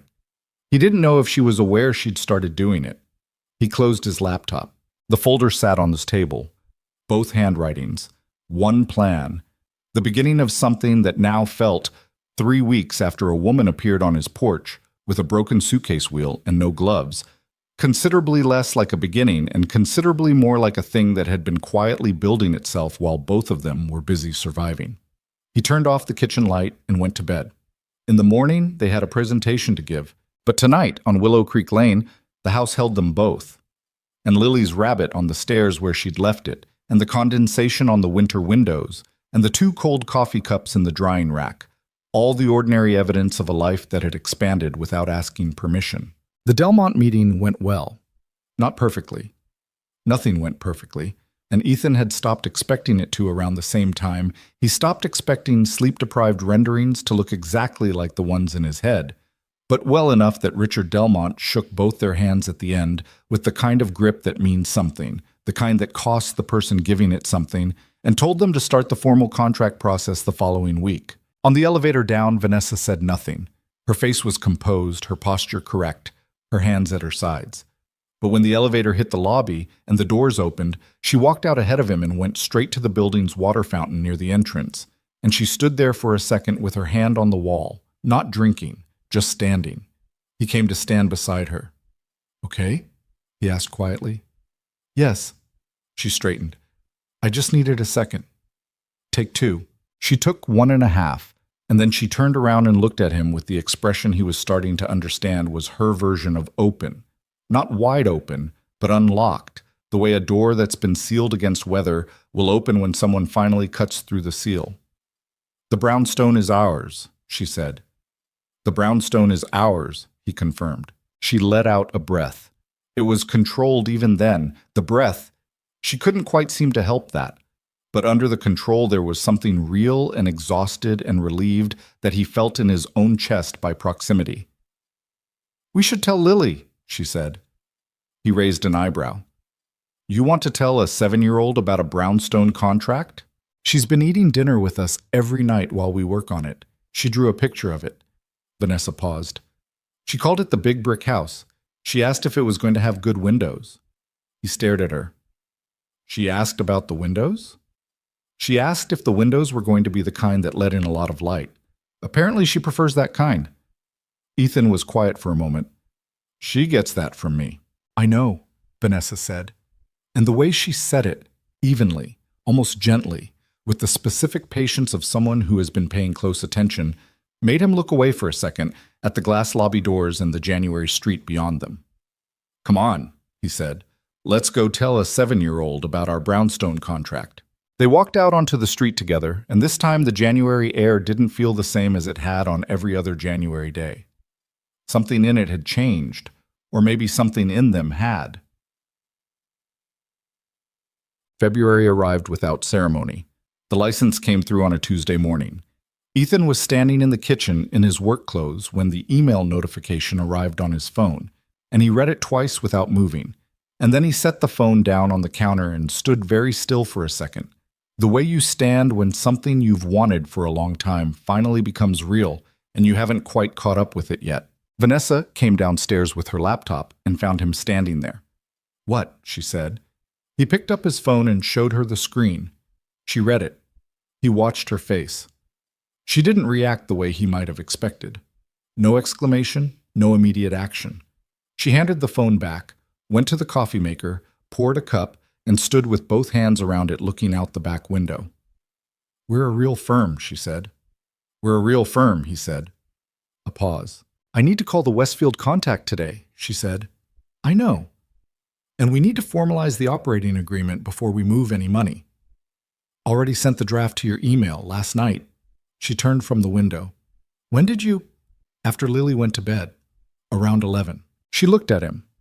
There was something in her expression that he was learning to identify. It appeared when he did something she hadn't anticipated, which happened more often than she seemed comfortable with. It was the look of a person who had spent a decade accounting for every variable and keeps finding one she didn't put in the equation.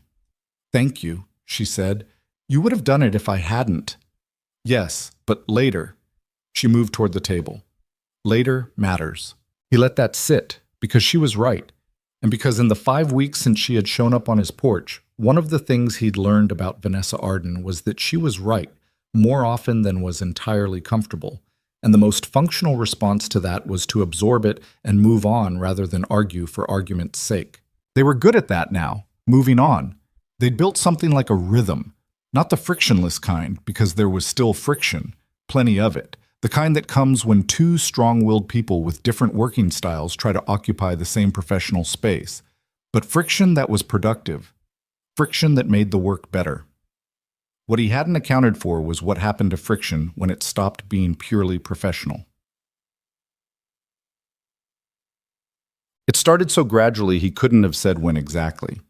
There was the morning he found her at the kitchen table at 5:30, barefoot, in one of his sweaters that she'd borrowed after her second week, when the cold got inside her enough that she'd asked if he had a spare, sitting with her knees pulled up to her chest and a sketchbook open in front of her. Not her notebook, his sketchbook, which he'd left on the table. She was drawing. Badly, by her own assessment. She'd told him she couldn't draw. But she was drawing anyway. Small architectural shapes that weren't technically right, but showed, unmistakably, how she thought about space. The proportions were there even when the technique wasn't. He stood in the kitchen doorway in his own socks, looking at her, and she didn't notice him for a full 30 seconds because she was concentrating in the way she concentrated on things that weren't easy for her, with a focused tension that she couldn't quite perform out of. When she looked up, she didn't startle exactly. She just stopped. You're up early, he said. The Westfield numbers were bothering me. I was trying to sketch the layout instead of running them again. She looked at the sketchbook. This is yours. I noticed. I should have asked. It's fine. He came to the table, poured coffee, looked at what she'd been drawing. It was the ground floor of the Westfield residential proposal. Rough, imprecise, but he could see what she'd been working out. Your entry sequence is right, he said. That was the part I couldn't solve yesterday. She looked at the sketch. It's barely legible. The idea doesn't have to be legible, it just has to be right. He sat down, pulled the sketchbook toward him, picked up her pencil without asking, and built on what she'd started. Cleaned the lines, extended the logic. Like this? She leaned slightly to see. Yes, exactly like that. They worked until Lily came down, which gave them nearly 90 minutes, and at the end of it, the Westfield entry sequence was solved, and the sketchbook had both their marks on it, and neither of them had mentioned that she was wearing his sweater. Then there was the board game incident, which was what he called it in his head, though incident was probably too strong a word for what was really just an evening that went somewhere he hadn't predicted. Lily had a board game, a strategy game, a modified version of something market researched for children aged 6 to 10 that was actually considerably harder than it appeared, and that Lily played with a focus that Ethan found both impressive and mildly alarming. She'd asked Vanessa to play, and Vanessa had agreed with the same thoughtful decisiveness she brought to everything. What he hadn't expected was how competitive she was. Not visibly, not in a way that would have been inappropriate given that her opponent was 7, but he could see it. He sat at the far end of the table working on the operating agreement revisions while Lily and Vanessa played across from each other, and he watched Vanessa's face across 45 minutes of a children's board game and saw the concentration there, genuine, specific, applied. She was not letting Lily win. She was playing the actual game and making the actual moves. And Lily, who also knew how to play the actual game, was playing back just as hard. When Lily won, and she did win in the final turn, with a move that surprised both of them, she threw her arms up in the specific way of a child who has beaten someone they respect. Vanessa sat back in her chair and looked at the board. "I saw that coming 2 turns ago," she said. "No, you didn't," Lily said. "You're right. I didn't." Lily grinned. It was the wide, unself-conscious grin of a kid who has gotten something she really wanted. "You want a rematch?" Lily asked. "Absolutely not," Vanessa said. "It's past your bedtime." "Dad lets me stay up on Fridays." "That's negotiated separately." Bed. Lily looked at Vanessa with the expression she used when she was measuring the strength of a rule. Then she looked at Ethan. "Dad?" "What she said," Ethan said, without looking up from the operating agreement. A pause. "That's not fair," Lily said, but she was gathering the game pieces while she said it, which meant she'd already conceded. "Life is a rich tapestry," Ethan said. "What does that mean?" "It means go to bed." Lily took her rabbit from the chair where she'd left it and climbed the stairs with the dignity of someone who has lost a negotiation but intends to be impressive about it. When her footsteps faded, Vanessa stood and began putting the game back in the box. She did it the wrong way. She had clearly never actually returned a board game to its box in her adult life and was improvising. And Ethan watched her fit a piece in upside down for a moment before he got up and took the box from her and did it the right way, which involved a specific sequence he'd learned through repetition. She watched him do it. "She's extraordinary," Vanessa said. Just like that. Evenly, precisely, as though she was stating a measurement. He put the lid on the box. "I know. I mean specifically, not the way people say children are extraordinary because they're supposed to say that." She picked up the box and put it on the shelf. She thinks about things. She looks at people and she thinks. She spends a lot of time with adults, he said. It shapes you. You've done that alone for 4 years. I've done everything alone for 4 years. He didn't say it as a complaint. It was just a fact, the kind of fact that lives in a room with you so long you stop seeing it. She looked at him across the game shelf. "It shows in her," she said. He didn't know what to say to that. It landed somewhere specific, in the place where the things you've done right live, which is always smaller and quieter than the place where the things you've done wrong live. "Good night," he said. "Good night," she said. He went to his room. She went to hers. And in the morning, when he came downstairs, she'd made the coffee before he got there, and she'd left his mug in the exact position he always left it, to the right of the machine, handle facing left, without him ever having told her which position that was. The work accelerated through February. The Delmont brownstone was officially contracted. The Westfield proposal was submitted and 3 weeks later accepted. 2 units. The first serious residential job that was genuinely theirs, rather than inherited from old connections. Vanessa's attorney called mid-month with news that the investigation into Marcus Silas had produced enough documented evidence that the civil case was likely to result in significant recovery. Not everything, not anywhere near the scale of what had been taken, but enough to begin stabilizing what had been Vanessa's personal financial position. She told Ethan over dinner on a Wednesday night, which had somewhere in the preceding weeks become a thing they did. The three of them at the kitchen table for dinner, Lily eating and usually talking and occasionally drawing on the corner of her placemat, Ethan and Vanessa eating and occasionally talking and always, in some portion of their attention, working. It was a strange domestic arrangement that had assembled itself without a meeting being called about it, the way most actual domestic arrangements do. The attorney thinks the recovery could be 60% of the original, Vanessa said. Over time. It depends on what Marcus liquidated versus what can still be traced. That's significant, Ethan said. It's significant. She moved something on her plate. She also said I could probably rent somewhere by next month, if I wanted to. The table was quiet. Lily was drawing on her placemat. She was very focused on it. Where? Ethan asked. There are some good short-term furnished options downtown, near the Delmont site. She picked up her water glass. It would make sense geographically. It would, he said. A pause. Vanessa, Lily said, without looking up from her drawing. Yes? If you move downtown, you'd be far from here. Downtown isn't that far. Lily looked up. She had the specific expression of a child who has identified something adults are dancing around. But you wouldn't be here, she said. The simplicity of it, the complete absence of a frame around it. Vanessa looked at Lily for a moment. Then she set her water glass down. I haven't decided anything yet, she said. Okay, Lily said, and went back to her drawing. Ethan looked at his plate. He felt Vanessa's eyes on him briefly and then away.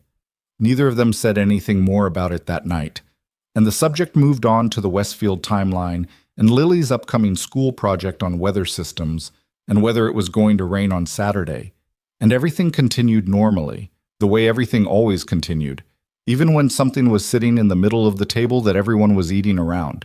Later, when Lily was in bed and the dishes were done, Ethan was locking the back door when Vanessa appeared in the kitchen doorway with her laptop. I'm not sure about the apartment, she said. He turned around.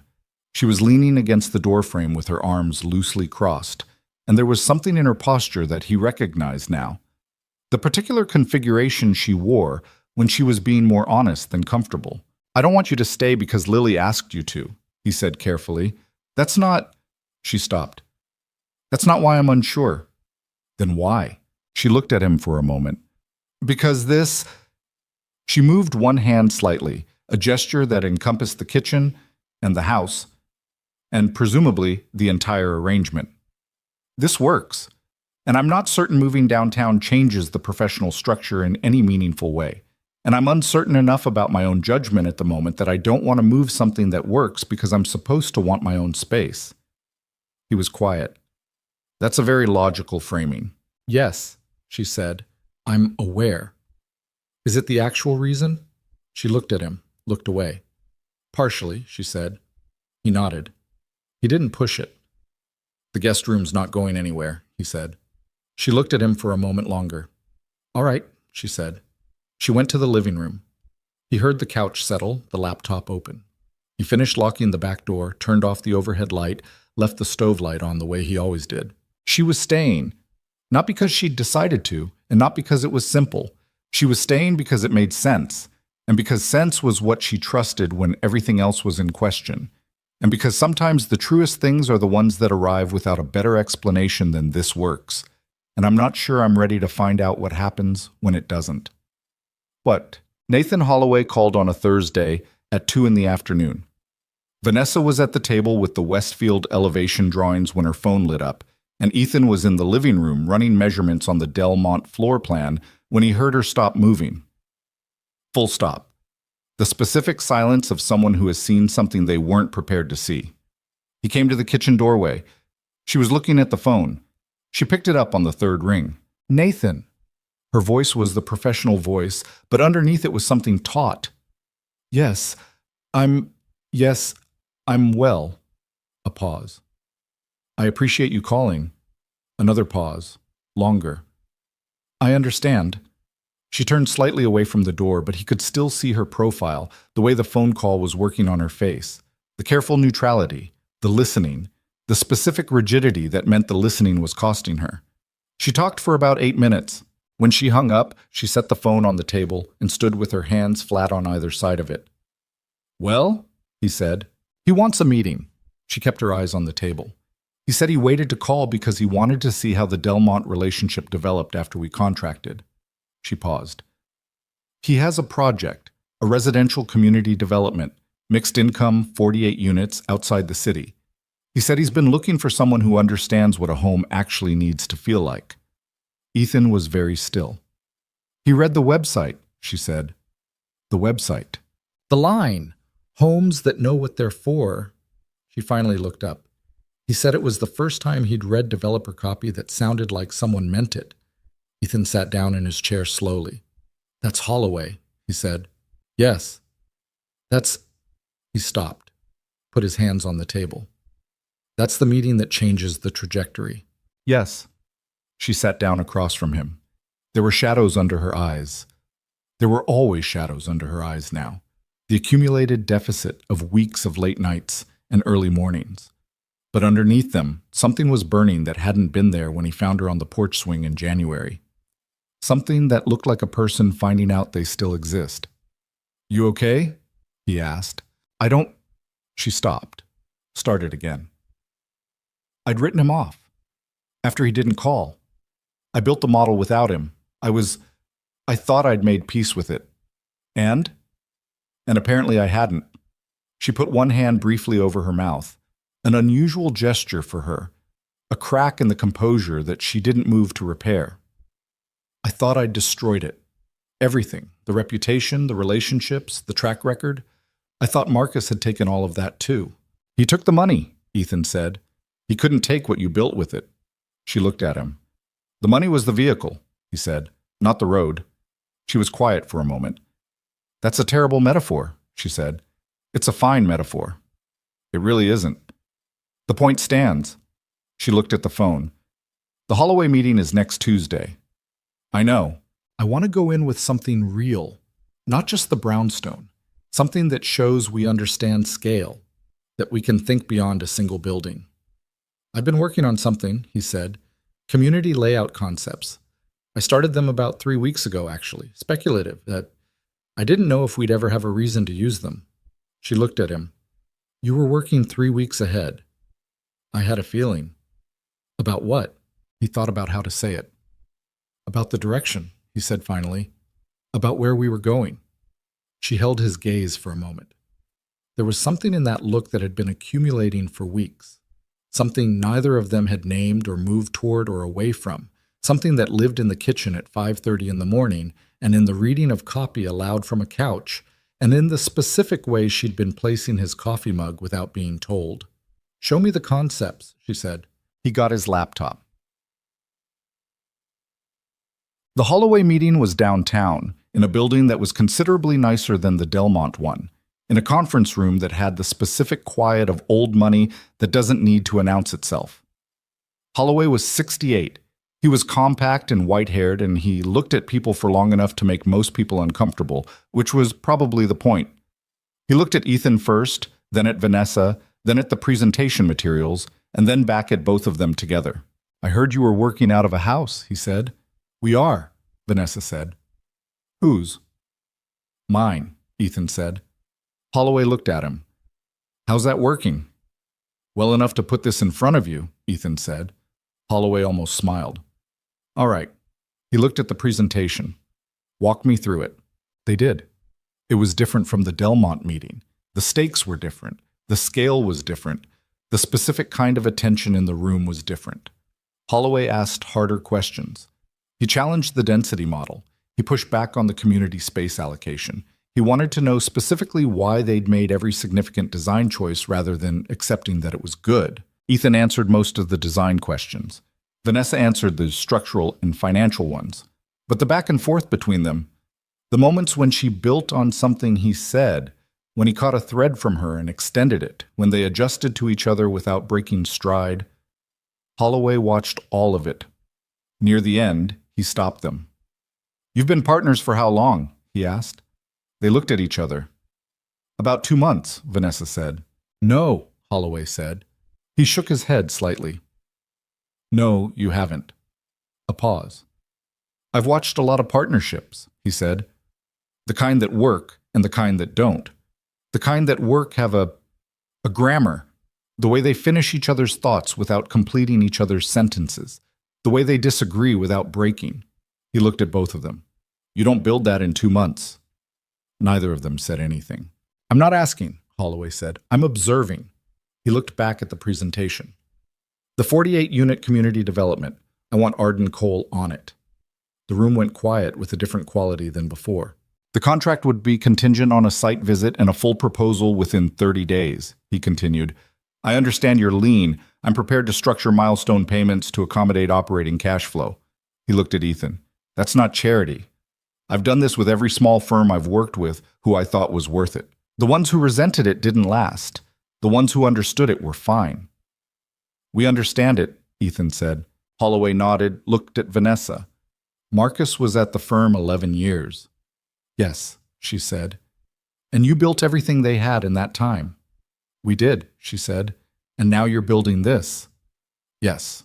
Holloway was quiet for a moment. Then, the people who live in these 48 units, they're going to be working people. Teachers, nurses, people who take the bus. They're not going to care about my name or yours. He looked at them both. I want them to care about their buildings. In 10 years, 20 years. I want them to look at where they live and feel like somebody thought about them. He paused. Can you do that? Yes, Ethan said.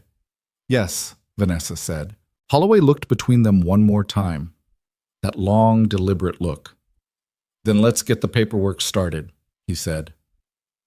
It rained on the drive home.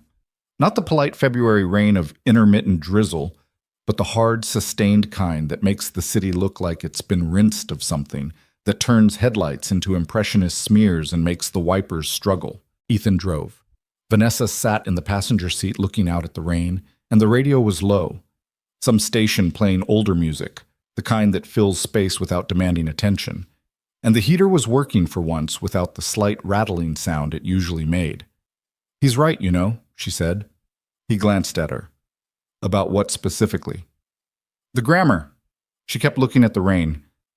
What he said. About how long it takes to build. He focused on the road. Yeah, I've been trying to figure out when it happened, she said.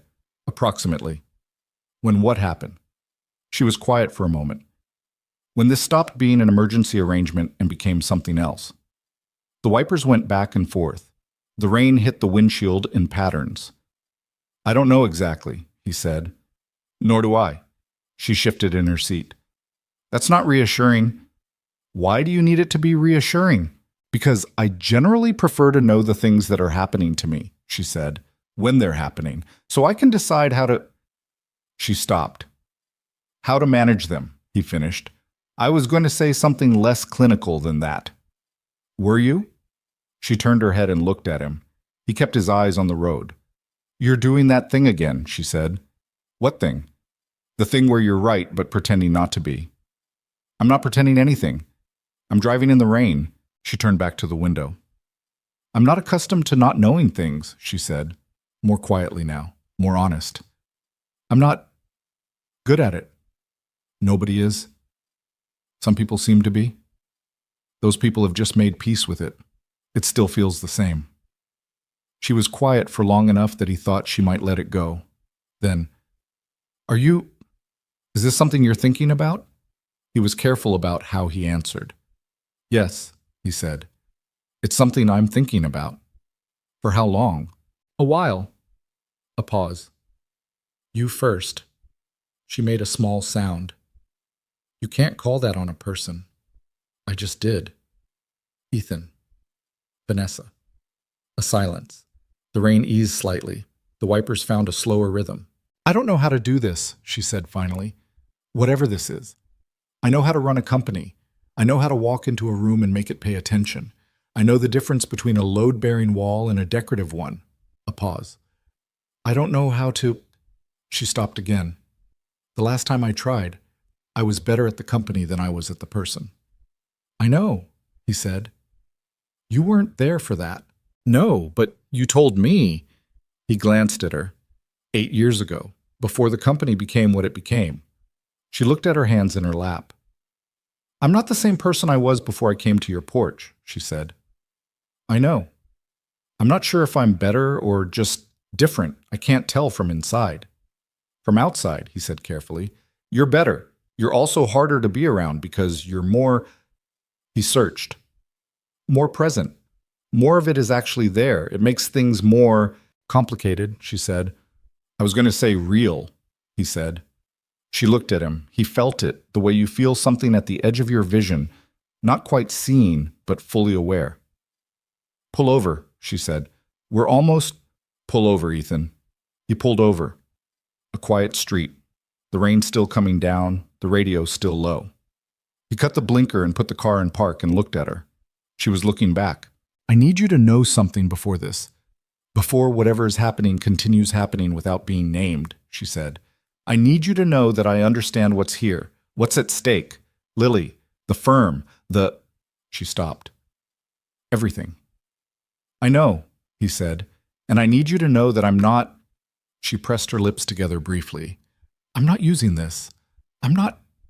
This isn't proximity and gratitude, even though I know how it probably looks from the outside. He looked at her for a long moment. The rain on the roof, the low radio. It doesn't look like that from the inside, he said. No, she said. It doesn't. He reached across and turned the radio off. I'm terrified of wanting this too much, he said. Just like that, without building up to it. He'd been carrying it long enough that setting it down felt like a physical act. She didn't look away. I know, she said. I see it. And I'm terrified of the same thing, she said, just differently shaped. They sat in the parked car on a quiet street, in the rain, in the dark, in the particular stillness of two people who have finally said the thing and are now on the other side of it, in whatever territory that is. Okay, he said. Okay, she said. He put the car back in drive. She looked out at the rain. He pulled back onto the street. She didn't say anything for another minute. Then she reached over without looking at him and turned the radio back on. Not loud, just enough to fill the space with something. They drove home through the rain, and neither of them said anything else, and neither of them needed to, because some things are said once and then they're known, and what happens next belongs to a different conversation, one that doesn't happen in parked cars in the rain, one that builds itself out of mornings and coffee mugs and permission slips on the refrigerator and the specific way a house changes when two people inside it stop pretending it doesn't hold them both. He woke at 2 a.m. to the sound of the power going out. It went the way power goes, a stuttered cut, the hum that you don't notice until it stops, the sudden total absence of the refrigerator and the furnace and the little amber nightlights in the hallway outlets. The house went black and cold. He lay still for a second, listening. The storm had picked up while he slept. He could hear it now, the rain hard against the windows, and wind moving through the old frames of the house. He heard Lily roll over upstairs, resettle, keep sleeping. She was a good sleeper in storms. She'd been that way since she was small, when most things that scared other kids just seemed to interest her. He got up, found his phone, got the flashlight on it, went to check the circuit breaker in the downstairs hall. The breaker hadn't tripped. The power was out from the street. He could see through the front window that the whole block was dark. He went to the kitchen for candles. She was already there. Vanessa was standing in the kitchen in the dark, her phone flashlight on, looking at the cabinet where he kept the candles. She was in an oversized t-shirt and sweatpants. His sweatpants, which she'd claimed around week 4 on the grounds that they were warmer than anything in her suitcase and which she hadn't returned and which he hadn't asked for. And her hair was down and she looked exactly like what she was. A person who had been asleep and was now awake in someone else's house in the middle of a power outage, dealing with it. 3rd shelf, he said, behind the first aid kit. She found them. Matches? Drawer to the left. She lit 3 candles and set them on the kitchen table with the competence of someone who has not in fact done this many times, but is applying general principles. He found the flashlight, the actual one, a reliable one, heavy in his hand, and checked on Lily one more time, still asleep. The kid was remarkable. When he came back down, Vanessa was at the kitchen table with a candle and a blanket from the couch. The navy one, Lily's movie blanket, wrapped around her shoulders. She looked up when he came in. "The whole block," he said. "I know. I checked the front." He sat down across from her, found the other half of the blanket she hadn't wrapped herself in, it was a big blanket, and pulled it across his own lap. The candle made the kitchen look different, smaller. The shadows pushed the edges of the room in, so it was just the table and them and the three small flames. "I can't sleep in storms," she said. "I know." "You know that?" "I've heard you up, the last few times." He looked at the candle. "You move around." She was quiet. "I grew up in a house that wasn't—" She paused. "The roof leaked. In storms. You had to move things. It was—" She stopped. "I haven't thought about that in a long time." He looked at her. "The building my mother rented had a bad roof, and every time it rained hard, we'd be up moving buckets," she said. "And then when I had my own space, the penthouse, the building was so solid you couldn't hear the outside at all. Rain, storms, nothing." She looked at the candle. "I used to think that was what safety felt like, that kind of silence. And now, and besides," she looked at the window. The storm visible through it, the rain moving hard against the glass, the dark street beyond. "Now I think safety sounds like a house that makes noise in the rain but holds anyway," she said. She paused. "That's not very precise." "It doesn't need to be," he said. The candle flickered. The rain came in a gust and the windows rattled in their frames. The old frames, the ones the landlord wasn't going to fix, and which Ethan had quietly fixed himself in November with weather stripping from the hardware store 2 blocks away. The windows held. She pulled the blanket tighter and looked across the table at him. "Thank you," she said. Not for the blanket, not for the candles. He knew what she meant, and she knew he knew. "You'd have found somewhere else," he said. "Maybe," she said, "but not here." The storm moved through the street, the candles held against it. Somewhere upstairs, Lily slept through all of it the way she always slept through everything, fully, without reservation, trusting the house to do its job. It was doing its job. And so, Ethan thought, watching the candlelight on the woman across the table from him. So were they. The power came back at 4:17 in the morning. Ethan knew the exact time because he was still at the kitchen table when it happened. The refrigerator humming back to life, the night lights in the hallway outlets blinking on, the microwave clock resetting to 12:00 in the dark. He'd fallen asleep in the chair at some point, his head resting on his folded arms. And when the lights came back, he lifted his head and found the kitchen restored to its normal electric self, and the candles burned down to soft stubs, and Vanessa asleep on the opposite side of the table in the exact same position, her cheek on her arms, the navy blanket pulled unevenly around her shoulders. He sat there for a minute, not moving, not wanting to wake her. She slept differently than he would have expected. The composure went entirely. Her face in sleep was younger and unguarded and slightly troubled, like she was working something out in a language she couldn't quite speak fluently. Her hair had spread across her arms. One hand was open, palm up, on the table. He got up quietly and found the other throw blanket from the living room and laid it over her without touching her shoulders. She didn't stir. He went upstairs and slept for 2 more hours, and when he came back down at 7, she was already up, already dressed, already coffee in hand at the window, the blanket folded neatly on the back of the chair. "You should have woken me," she said. "You needed the sleep." "I drooled on your table." He looked at the table. "I'll survive." She turned from the window and there was something in her face.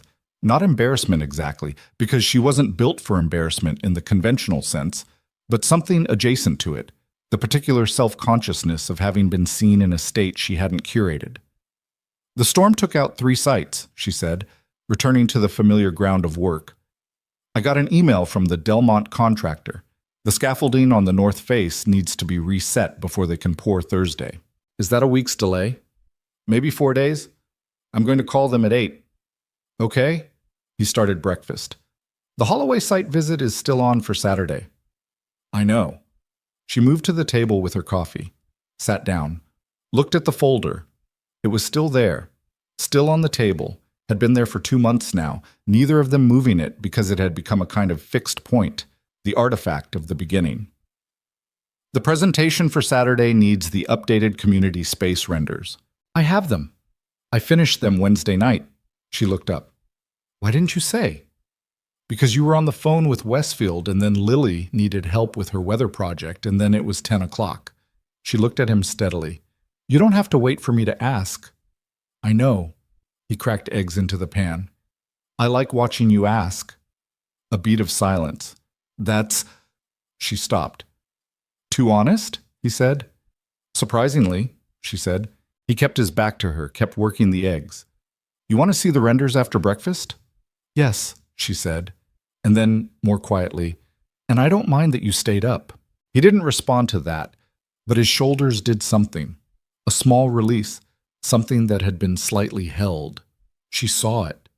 He knew she saw it, and neither of them said anything more about it, because this was how they'd been operating since the rainy drive home.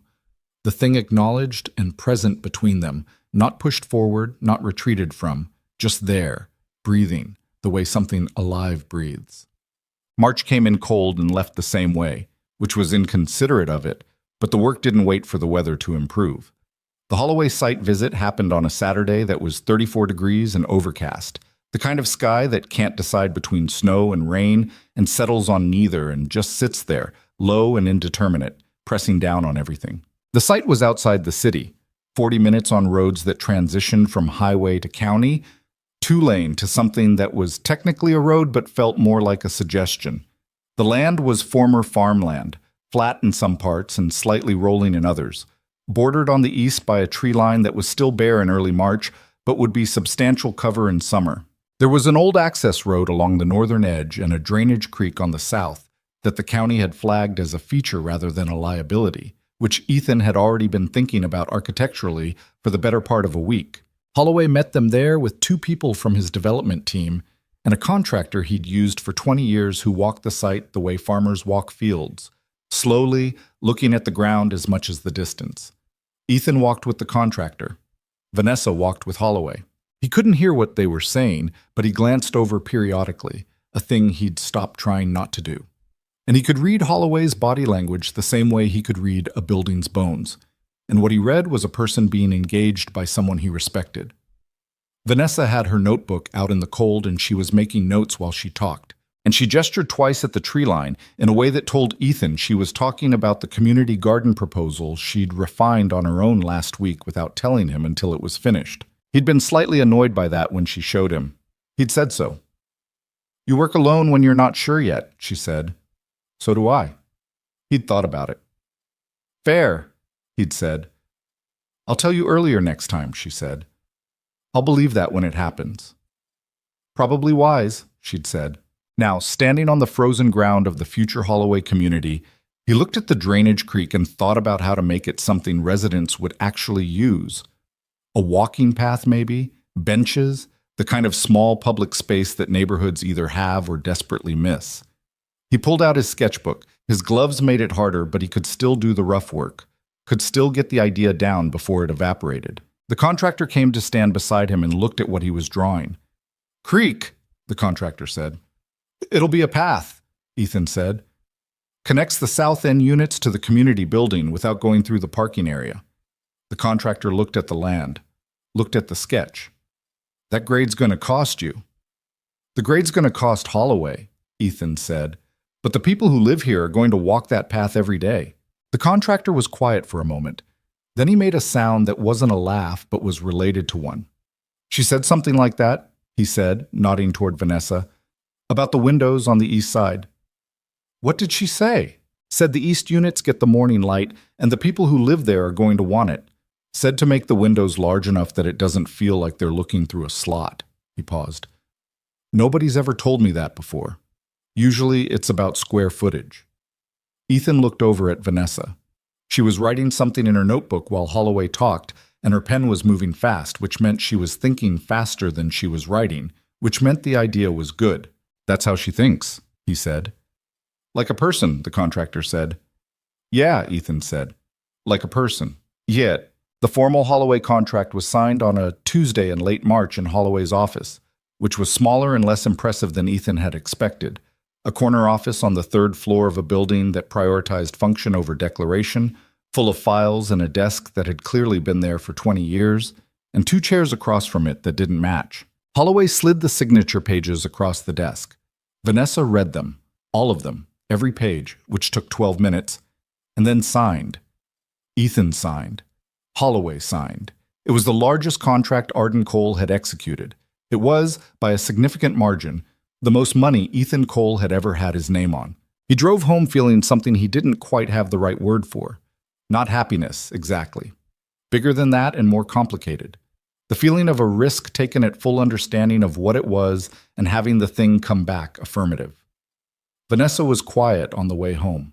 She looked out the window at the March landscape, the trees starting to show the first suggestion of buds, the grass not yet green but no longer the dead yellow of deep winter. "You're quiet," he said. "I'm thinking." "About what?" "About what Marcus would say." She said it evenly, without particular emotion. "If he could see this." Ethan looked at the road. "What do you think he'd say?"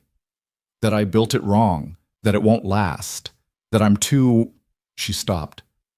"He used to say I was too invested in what buildings felt like. That feeling was a luxury clients added after they got the returns they needed. He was wrong about that." "I know he was wrong." She shifted in the seat. "I knew it then. I kept it anyway. The feeling, the approach, but I kept it quiet, like it was something I wasn't supposed to want in a business context." She paused. "Holloway just paid us significantly to feel things correctly." "Holloway paid us to build 48 homes," Ethan said. "The feeling is what makes them homes." She was quiet. "Stop letting him have real estate in your head," he said. "He stole enough from you already." She looked at him. "That's a surprisingly direct thing to say." "It's a direct situation." Another pause. "You're right," she said. He kept his eyes on the road. "I know." She made a sound, somewhere between exasperated and amused. The particular register she'd developed over 3 months of living in close proximity to someone who occasionally said correct things with the same tone as incorrect things and didn't distinguish between them. "When did you become this confident about everything?" she asked. "I'm not confident about everything. I'm confident about the things I'm sure about." "How do you know which is which?" He thought about it. "The things I'm sure about feel clear. Not easy. Clear. There's a difference." She seemed to consider this. Outside, the trees gave way to the first suburban blocks on the edge of the city. Traffic thickened. The radio played something low and inconsequential. "Some things feel clear to me," she said, carefully, like she was examining the words as she set them down. He didn't look at her. "Yeah?" "Yes." A pause. "This, what we're building, the firm, the direction of it." Another pause. "Other things." He kept his hand steady on the wheel. "What other things?" She didn't answer immediately. The traffic moved. He took the turn onto Willow Creek Lane, and the familiar street appeared around them, and the familiar house at the end of the block came into view, the porch light already on because Lily was home with Mrs. Patterson, and the light was always on when Lily was home. He pulled into the driveway and cut the engine. They sat there for a second. The car ticked as it cooled. "The apartment search," she said. He turned to look at her. She was looking at the house. "I stopped," she said. "The search. I stopped looking 2 weeks ago." A beat.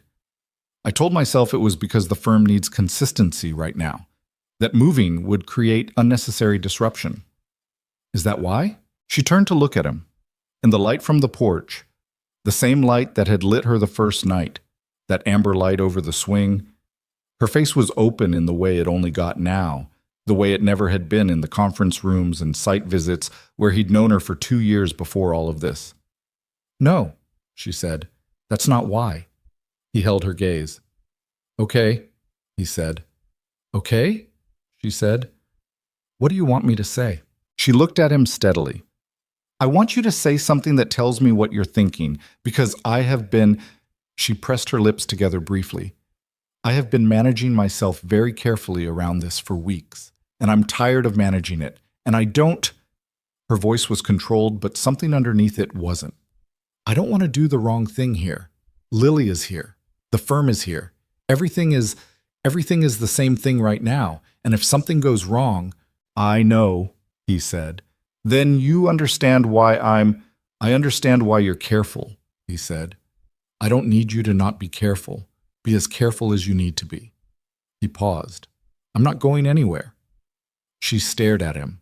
The firm, Lily, this house, those aren't complications for me, he said. They're the context. They're what's here. You're not walking into a simple situation that could get complicated. You're already in the complicated situation. He looked at her. You've been in it for 3 months, and it hasn't gone wrong. She held his gaze for a long time. I don't know how to love someone without ruining everything, she said. It was the most undefended thing she'd said to him in 3 months, including the night on the porch and the night of the storm. It landed the way true things land, flat, clean, without decoration. I know, he said. I watched you be afraid of that for 3 months. A pause. I can't tell you that you won't. I can't promise that. He looked at the house, the porch light, the door he'd walked through 1,000 times. What I can tell you is that not trying has its own costs, and I've been paying them long enough to know what they feel like. She looked at the house too, then back at him. I can't pretend anymore that this is only professional, she said. I know you can't, he said. I stopped being able to a while ago. How long? He thought about it honestly. The board game, he said. When you told Lily she'd won without trying to make her feel good about it, just told her directly, like she deserved the truth. He paused. That was when. She looked at him. Something moved across her face. The last of something, whatever it was that had been holding its ground since the beginning. The board game, she said quietly. That's very specific, he said. I was going to say that's very you, she said. He reached across the console, not for her hand exactly, for the space near her hand, an offering rather than a claim. She looked down at it. Then she put her hand in his, and it wasn't tentative, and it wasn't impulsive. It was the deliberate act of someone who has decided something, measured the weight of it, and is choosing it with full knowledge of what it costs. They sat in the driveway in the car with the engine off and the porch light on, and Lily somewhere inside with Mrs. Patterson, and neither of them said anything, because there wasn't anything left to say that the moment wasn't already saying more clearly. After a while, she squeezed his hand once. We should go in, she said.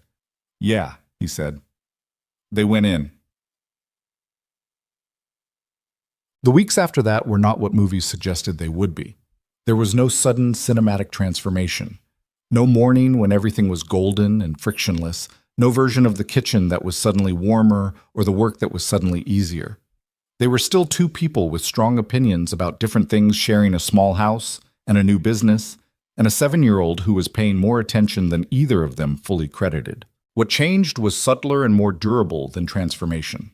It was the dropping of the last layer of management. The thing where you stop constructing your face slightly before you turn toward a person, where you let them see the first version of the reaction rather than the second. He burned toast on a Sunday morning and didn't notice until the smoke detector went off, and she came downstairs to find him waving a dish towel at the detector while the toast sat in the sink being dead, and he was swearing under his breath in the specific quiet way of a person who doesn't swear loudly because there's a child in the house. She stood in the kitchen doorway and looked at the scene and laughed. The full laugh, the real one, the one that caught her off guard, and he turned around and looked at her, and after a second he started laughing too, which made the smoke detector's opinion of the situation feel significantly less relevant. The toast is gone, he said. I can see that, she said. I was thinking about the east elevation. While making toast, he confirmed. The window proportions on the 3rd floor are wrong. I've been trying to fix them for a week. She crossed to the counter, poured herself coffee, looked at the blackened toast in the sink. The top floor windows need to be taller than they are wide, she said. The proportions in the current render make the building look narrow. He stared at her. That's it. I know. I noticed it in the render on Thursday, but I didn't want to say until I'd thought about whether there was another solution. There isn't another solution. No, she said. There isn't. She picked up her coffee. Make more toast. I'll get Lily. He made more toast. She woke Lily, which involved a level of negotiation he only heard snippets of, and when they came downstairs, Lily was in her pajamas, and her hair was doing something that required immediate attention, but she was awake and vaguely functional, and she sat at the table and ate her toast without requiring the morning to be organized around her, which was a thing she was getting better at in small increments. "Are you and Vanessa together now?" Lily asked. Ethan set down his coffee. Vanessa, who had been reaching for the butter, stopped. Lily was looking at her toast, which she was cutting into triangles, which was a thing she'd started doing recently because she'd decided squares were for people who weren't paying attention. "What makes you ask that?" Ethan said. "You held hands in the car last night," Lily said. He looked at Vanessa. She was looking at Lily with the focused expression she got when she was paying very close attention to something. "Mrs. Patterson saw through the window," Lily added. "She told me when she was leaving." Of course she had. Mrs. Patterson was 63 and sharp as a new pencil and had been monitoring the situation on Willow Creek Lane with the quiet intensity of a person who has lived next door long enough to feel entitled to the plot. "Yes," Ethan said. "We are." Lily cut her toast, considered. "Okay," she said. A pause. "Is that—" Vanessa started. "That's good," Lily said, with the specific tone of a 7-year-old delivering a verdict she's thought about. "Because you're already here all the time anyway." She picked up a toast triangle. "Does this mean you're going to unpack your suitcase?" Vanessa blinked. "What?" "Your suitcase," Lily said. "It's been by the door in the guest room since January. You put things in it and take things out, but you don't unpack it."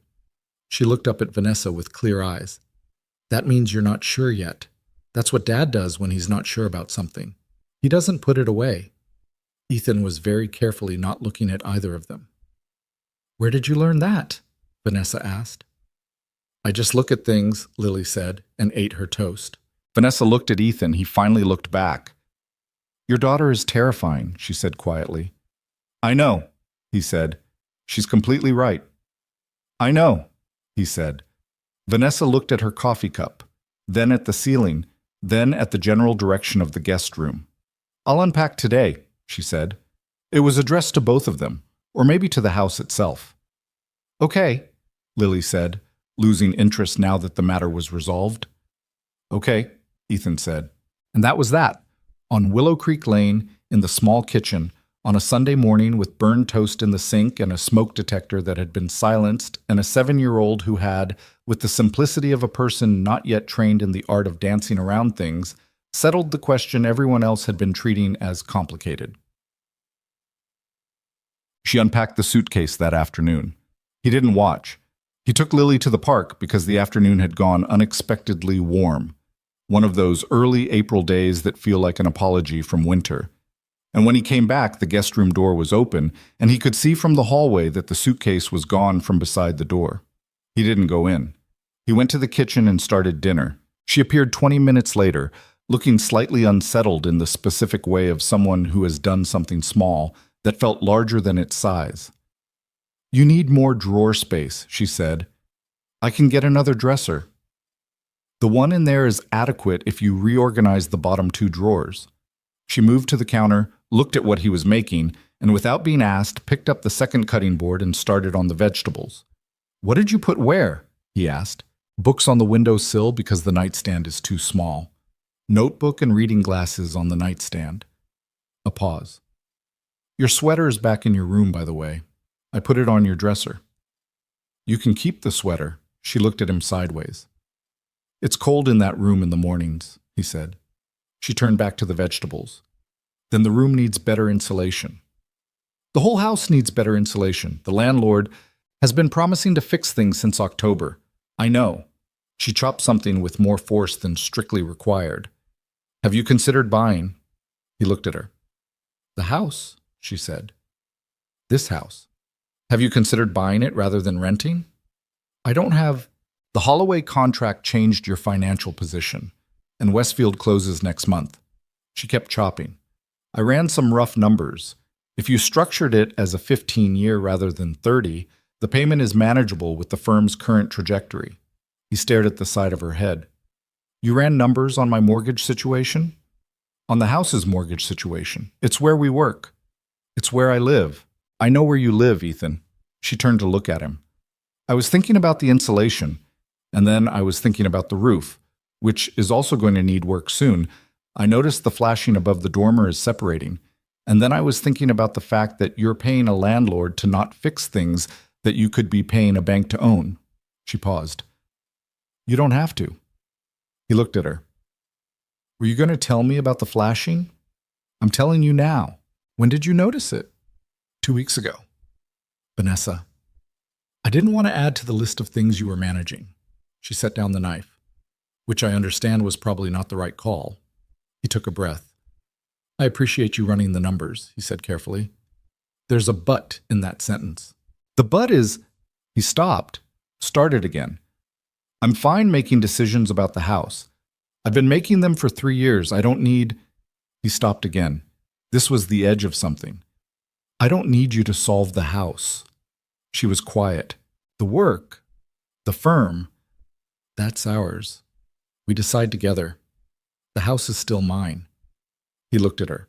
Not because I want it to be separate, but because if you're going to be here, actually here, that has to evolve on its own schedule, not because you've run a cost analysis. She held his gaze for a long moment. You're right, she said. I know. Stop saying that. When you stop being right about things, I'll stop knowing it, he said. Then more quietly, I'll think about the mortgage. She picked the knife back up. The flashing needs to be fixed regardless, she said.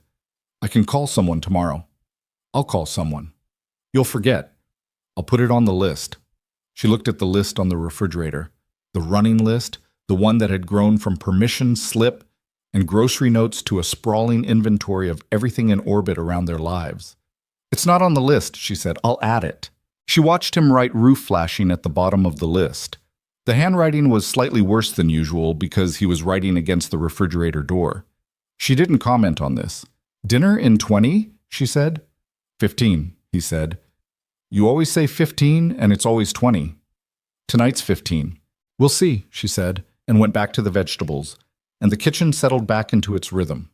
The two of them in the same space, working in parallel, occasionally colliding and occasionally complementing and occasionally irritating each other, which was how things actually worked when they were real.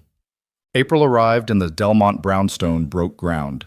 Ethan was on site for the first pour, standing in a hard hat in a light rain with the contractor and 2 of the crew leads, going over the foundation specs. He'd been to groundbreakings before, at Arden Silas, at previous firms, but this one was different in the specific way that things are different when your name is on the paperwork and the design is yours from the first sketch to the final dimension, and nobody told you to revise it into something safer. Vanessa didn't come to the groundbreaking. She had a call with the Holloway team that couldn't be moved, and she told him to go without her, which was a thing she said easily now. Go without me. That she would not have said 3 months ago, because 3 months ago there was a version of her that needed to be in every room where something mattered, in case the room went wrong without her. That version had loosened. Not disappeared. He didn't expect it to disappear and wouldn't have believed it if it did, but loosened. The way something that's been held in a grip for a long time loosens when the hand finally gets tired. She texted him while he was on site. How's the pour? He took a photo of the foundation forms and sent it back without comment. 3 minutes later, the north form is slightly off plumb. He looked at the form. He squinted.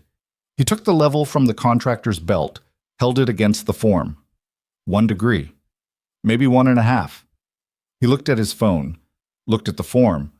How can you tell from a photo? The shadow, she wrote back. He fixed the form. The contractor looked at him with a raised eyebrow. My partner, Ethan said. The contractor looked at the phone, looked at the form, looked at Ethan. She good? He said. Yeah, Ethan said. She's good. He put the phone back in his pocket and went back to work. The hard moment came in late April, on a Wednesday evening, and it came from a direction Ethan hadn't been guarding. He got a call from a number he didn't recognize, and when he answered it, the voice on the other end was a journalist, a business journalist, one whose name he vaguely recognized from the paper's real estate section, asking for comment on the ongoing Arden Silas investigation and specifically on Vanessa's role in the newly formed Arden Coal. He said he had no comment and hung up. Vanessa was in the living room when he came in from the back porch where he'd taken the call. She looked up from her laptop and read his face. "Who was it?" she said. He told her. She closed the laptop, set it aside, sat very still. "They're running something," she said. "Sounds like it." "About the investigation. And about you being at Arden Cole." He sat down across from her. "Does it change anything?" She looked at her hands. "It might change how clients perceive us, before the investigation resolves." She paused. If they frame it as, if the angle is that I left the sinking ship and started fresh with a junior employee, that reads very differently than what actually happened. "Then we put the actual story out," he said. She looked up. "What?" "The actual story. Not a press release, something real. An interview, maybe. Holloway's already associated with us. His name carries more credibility than any damage the article can do." He leaned forward. "We don't react, we narrate." She stared at him. "You want to do an interview?" "I want us to do an interview, together. Let them see the partnership, not the scandal narrative, the actual thing we built." "That's a significant risk." So I was waiting for someone else to tell our story. She was quiet. He could see her running the angles. He knew what that looked like now, the particular stillness while the processing happened, the way her eyes went slightly to the middle distance and came back. "Your attorney first," he said. "We don't move without running it by her." "Obviously." A pause. "You're not wrong about narrating." "I know." She looked at him, the edge of something that wasn't quite a smile. "I've told you before, don't say it. I know." The phrase is very smug. The phrase is accurate. He reached across and put his hand briefly on hers, the way he did now without thinking about it, without the architecture of deciding to. "Call the attorney." She did. The attorney's position was, carefully, lawyerly, that a joint interview properly managed was not strategically inadvisable, which translated from attorney speak into this could actually help. The interview ran on a Thursday in early May, conducted in the kitchen on Willow Creek Lane, the journalist's choice once they'd described the setup, because the kitchen on Willow Creek Lane was a better story than a conference room. It was a 40-minute conversation, 2 cups of coffee, Lily's drawings visible on the refrigerator in the background, the sketchbook on the table. The journalist, a woman in her late 40s who had clearly seen enough of the industry to not be easily impressed, asked the obvious questions. The Arden Silas collapse, the investigation, the decision to start over. Vanessa answered directly, not defensively, not with the managed distance of a prepared statement, but with the specific honesty of someone who has decided that honesty is the only position she can maintain consistently. "I trusted someone I'd known for 11 years, and he used that trust to take everything he could access," she said. "I've spent about 4 months being angry about that and building something different. The anger gets smaller as the thing being built gets bigger." The journalist looked at Ethan. "And you were her employee." "I was," he said. "That's an unusual partnership structure." "The structure came after the decision," he said. "The decision was, she showed up, and I had a plan, and neither of us could do it alone." "That simple?" "That complicated," he said. "Those aren't the same thing." The journalist looked between them, wrote something, looked up again. "Do you think the market will trust Arden Cole, given the association with the Arden Silas situation?" Vanessa looked at her steadily. "I think the market trusts results," she said. "We have 2 contracted projects with clients who know exactly what happened at my previous firm and chose to work with us anyway. Holloway isn't someone who makes decisions based on noise." A pause. "We're building homes for people. The work either is or isn't what we say it is. The investigation is a legal process that's going to run its course. These are separate questions." The journalist nodded, made a note. The article ran the following Thursday, and it was fairer than either of them had expected. Not a puff piece, not uncritical, but written from a place of genuine interest rather than prosecution. The headline was, "After the Fall, How Vanessa Arden and Ethan Cole Are Building Something Smaller, and Why That Might Be Exactly Right." Holloway emailed them both the morning it ran. Good piece. The kitchen photograph was the right call. The Delmont contractor called and said he'd shown it to his crew. Westfield sent a handwritten note. And on Willow Creek Lane, the porch light stayed on, and the suitcase stayed unpacked, and the sketchbook on the kitchen table had both their marks all the way through it now. Every page, evidence that whatever was being built in the house was being built the same way as everything else they made. Together, imperfectly, with full knowledge of the stakes. But it was a Tuesday evening in May when Ethan was washing dishes and Vanessa was drying them. This was another thing that had happened without being decided. He washed, she dried.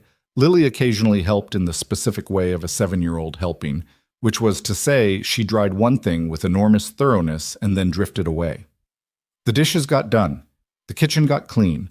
Nobody had ever sat down and assigned roles. He was washing the last of the dinner plates and she was folding the towel, which meant the dishes were done, when she said, "I think I stayed because I was afraid." He turned off the water. Not of leaving, she said, of what leaving would mean. That this was... She folded the towel again along a different line. That this was just circumstances, just survival proximity. She set the towel on the counter. That if I left, it would prove the whole thing was a function of having nowhere else to go. He turned to face her. She was looking at the towel. "And now?" he said. "And now I know that's not what it is." She looked up. "I know because I've had options. The apartment, the recovery on the Arden Silas assets, the income from the firm. I've had choices for months." She paused. "And I keep choosing this." He leaned against the counter with his arms loose at his sides. "I know you don't..." She stopped, started again. "I know you don't need me to explain myself. You've said that." She looked at him. "But I needed to say it out loud, for me." "Okay," he said. "Okay," she said. He moved across the kitchen, 4 steps. It was a small kitchen. It had always been a small kitchen. That wasn't going to change. And he put his hand on her face, his thumb at her jaw, and she put her hand over his hand. And when he kissed her, it wasn't the first time, but it was the first time without any fraction of uncertainty in it, without the part of both of them that was still deciding. She kissed him back, and it was real in the way that real things are real. Imperfect and specific and weighted with everything that had come before it. Not a beginning, but a continuation. The natural next sentence in something that had been speaking for a long time. After a moment, she pulled back, one hand still at his collar, and looked at him. "You're still going to drive me insane with the mortgage thing," she said.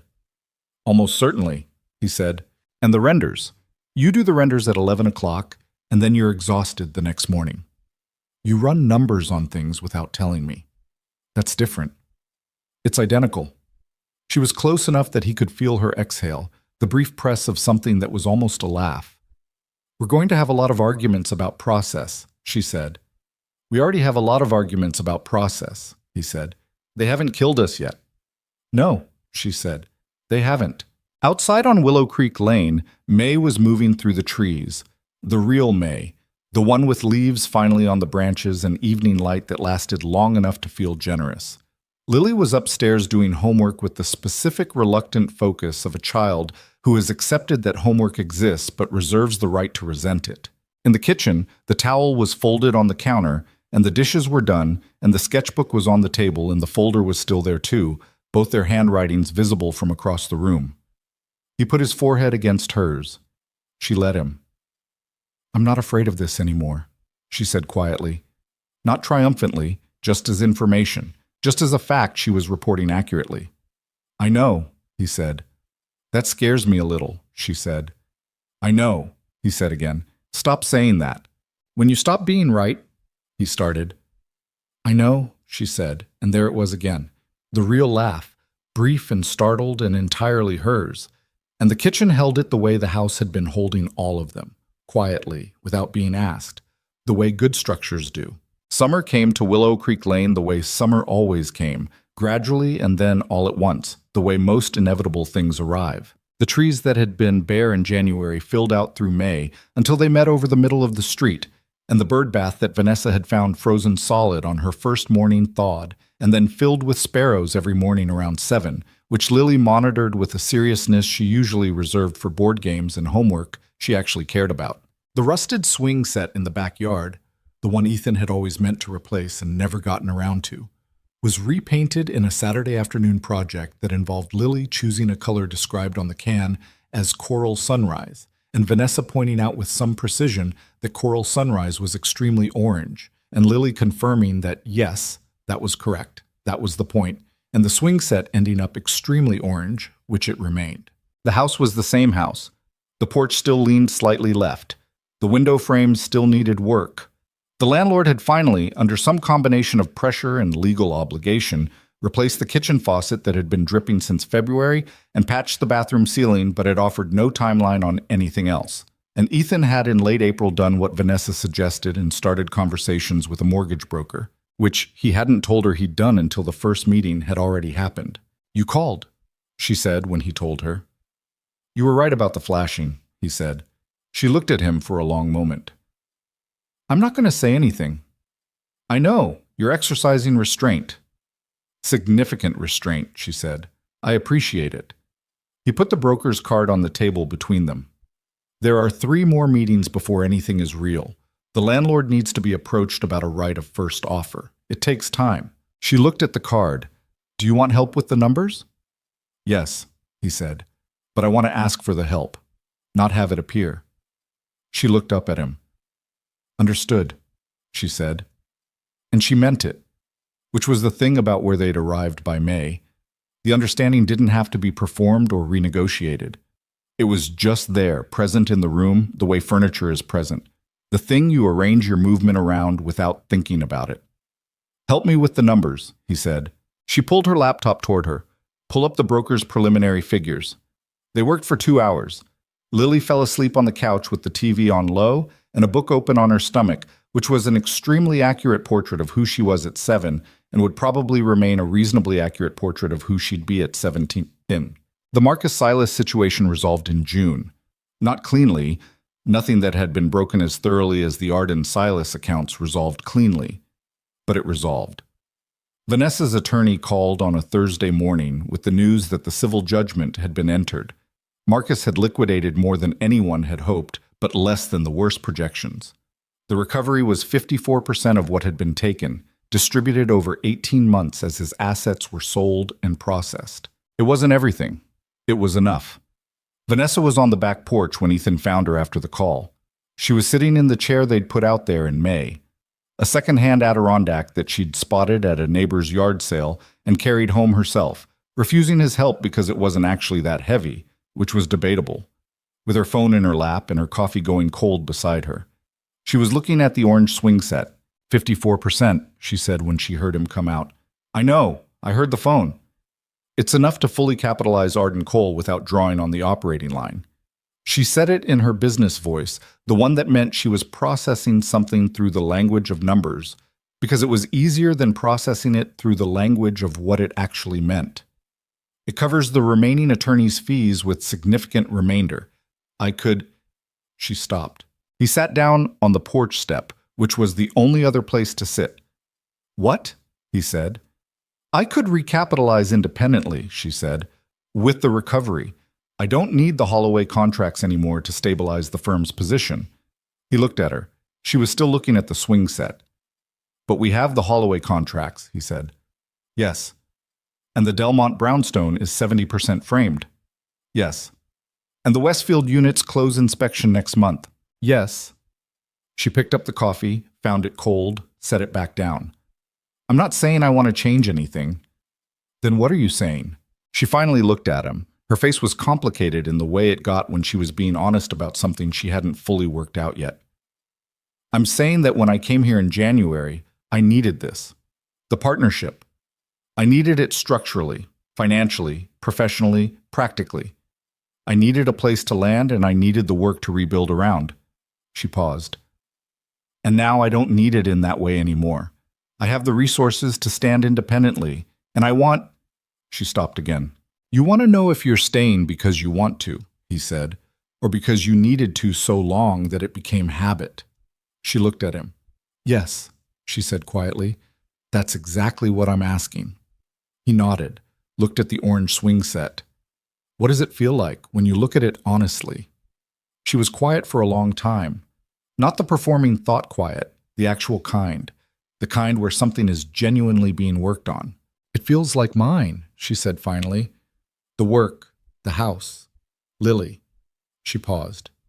You. She said the last word differently from the others, more careful, more weighted. When I imagine taking the recovery money and setting up independently, the picture is technically possible and completely wrong. Yeah, he said. That's not just habit, she said. No, he said. It's not. She looked at him for a long moment. Then she reached down and picked up the cold coffee and held it in both hands the way she'd held the mug of tea on the first night, which he noticed and which meant something he didn't put words to. I'm going to put the recovery funds into the firm's capital reserve, she said. Joint account, same as everything else. You don't have to do it that way. I know, she said. I want to. He looked at her. Okay, he said. She drank the cold coffee without complaint, which was, for Vanessa Arden, a significant act of forward motion. July was the month the Delmont brownstone came into itself. Ethan had stood in enough nearly finished buildings to know that there was a specific moment in every project when it became clear whether it was going to be what you meant it to be or something adjacent to that, close but not quite, the way a word can be close to the word you wanted without being it. This moment usually came during the interior finishing stage, when you could finally stand inside the thing and feel how the light moved and whether the proportions worked and whether the space would hold people the way it was supposed to. The Delmont brownstones moment came on a Thursday afternoon in July, when the last of the east-facing windows were installed, and the afternoon light came through them for the first time and did exactly what he'd sketched it doing on a frozen Thursday in January in the margins of a cold-numbed sketchbook. He was alone in the building when it happened. He'd come to check the trim installation, and the contractor's crew had gone to lunch, and he was standing in the third-floor hallway when the light shifted and came through the window at the end, and the hallway did what the hallway was supposed to do. It felt like somewhere someone would be glad to live. He stood there for a while. Then he took a photo and sent it to Vanessa. She called back in 40 seconds. Is that the third floor east? Yeah. The proportions are right. A pause. The proportions are exactly right. I know. The light's doing what you said it would. I know. A longer pause. It's good, Ethan. I know. Say something other than I know. He looked at the light in the hallway. We built something good, he said. A beat. Yes, she said. We did. He stood in the light for another minute after the call. The building held him without effort, the way buildings do when they've been designed to hold people rather than impress them. And he thought about the folder on the kitchen table and the first rough sketches and the 2 sets of handwriting and all the late nights and the disagreements about projections and the burned toast and the orange swing set and the cold coffee on the back porch. And he thought that sometimes the clearest evidence of something real is the thing itself, standing in front of you, asking nothing except for you to see it clearly. He saw it clearly. He went back to work. Richard Delmont walked through the finished brownstone on a Friday in early August. He walked it the way he'd walked the Arden Cole presentation, slowly, with the full weight of his attention, not performing appreciation, but actually assessing. Ethan and Vanessa walked with him and said almost nothing. They'd learned, over the course of the year, that Delmont was a person who needed to form his own conclusions before he would receive anyone else's, and that offering conclusions too early was the same as handing him a book with the last page already read. He stopped in the corner unit on the second floor. It was the best unit, best light, best proportions, the highest ceilings. He stood in the middle of it and turned around slowly and looked at everything, the floor, the windows, the entry from the hallway. The commercial space on the ground floor, he said. The coffee tenant signed last month, Vanessa said. They open in September. He nodded. The path along the east side. Completes next week, Ethan said. The plantings go in the week after. Delmont turned to face them both. He had the specific look of a man who had been hoping for something and has received it. It's a neighborhood, he said. That's what we designed, Ethan said. I know it's what you designed. I'm saying it worked. He looked at the window, the light through it, the afternoon coming in at the specific angle that Ethan had meant it to come in from the beginning. The people who move in here, they're going to think this is just a nice place to live. They won't know all the things you decided to get here. They'll just... He paused. They'll feel it, the way a good decision feels. Vanessa was quiet for a moment. That's the point, she said. When it works, they shouldn't have to know. Delmont looked at her. You're different than you were at Arden Silas, he said. She met his gaze.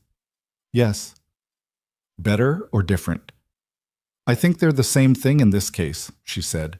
He considered that. Then he nodded once, the way he'd nodded at the end of their first meeting, the nod that meant something had been confirmed. I have 2 more sites, he said. When you're ready. Ethan looked at Vanessa. She looked at him.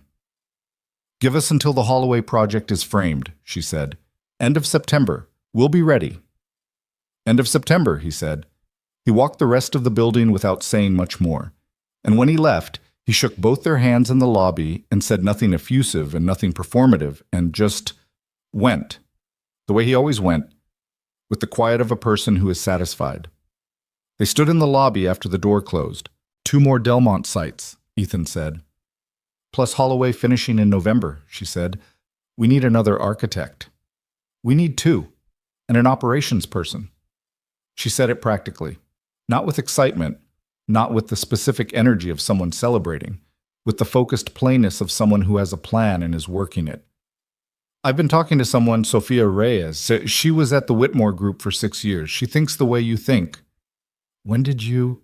I've been talking to her for 3 weeks. He stared at her. I was going to tell you when it was more concrete, she said. Vanessa. I know, she said. I know. Sooner next time. You said that in February. And I meant it in February, and I also did this in July. People are inconsistent. You are specifically inconsistent about this specific thing. Yes, she said. I acknowledge that. Do you want to meet Sophia? He looked at her. The lobby of the Delmont brownstone around them, their building, their light, their entry sequence that the contractor had told them nobody had ever explained to him like that before. Set it up, he said. Thursday. Fine. She turned toward the door. He fell into step beside her. They went out into the August afternoon, and the street hit them. Warm, busy, the specific noise of a neighborhood in summer, children somewhere, and traffic and someone's radio through an open window. She was already on her phone before they reached the car. He unlocked it and got in and waited, and she finished the call and got in beside him, and he looked at her. This woman who had appeared on his porch 8 months ago with a broken suitcase and blue fingertips and the terror of someone who had run out of road. And he thought about how wrong he would have been if he had called someone that night, if he had treated the situation as a problem to be managed rather than a person to be let in. What? She said, looking up from her phone. Nothing, he said. You're staring. I'm looking. She held his gaze for a second. Something passed between them that didn't need to be named. Drive, she said. He drove. The Holloway community broke ground in September.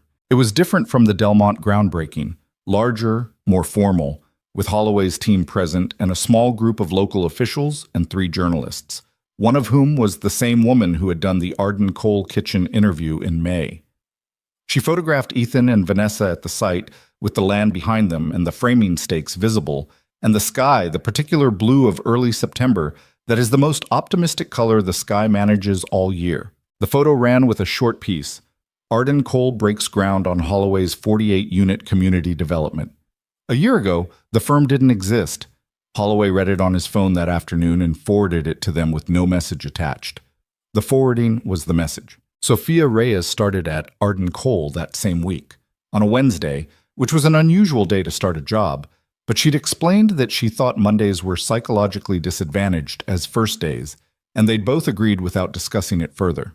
She was 34 and from somewhere outside of Houston originally, and she had the specific quality of someone who was both very good at her work and still slightly surprised when other people recognized it, which Ethan found immediately familiar in a way he couldn't have predicted. She sat in the kitchen on her first Wednesday and looked at the sketchbook and the folder and the operation spread across the table and the grocery list on the refrigerator with roof flashing at the bottom, now crossed off because the flashing had finally been fixed in June. "This is the office," she said. "Yes," Vanessa said. "Permanently? We're working on it," Ethan said. He glanced at Vanessa. "We might have access to studio space in the Delmont building once the commercial tenant is established."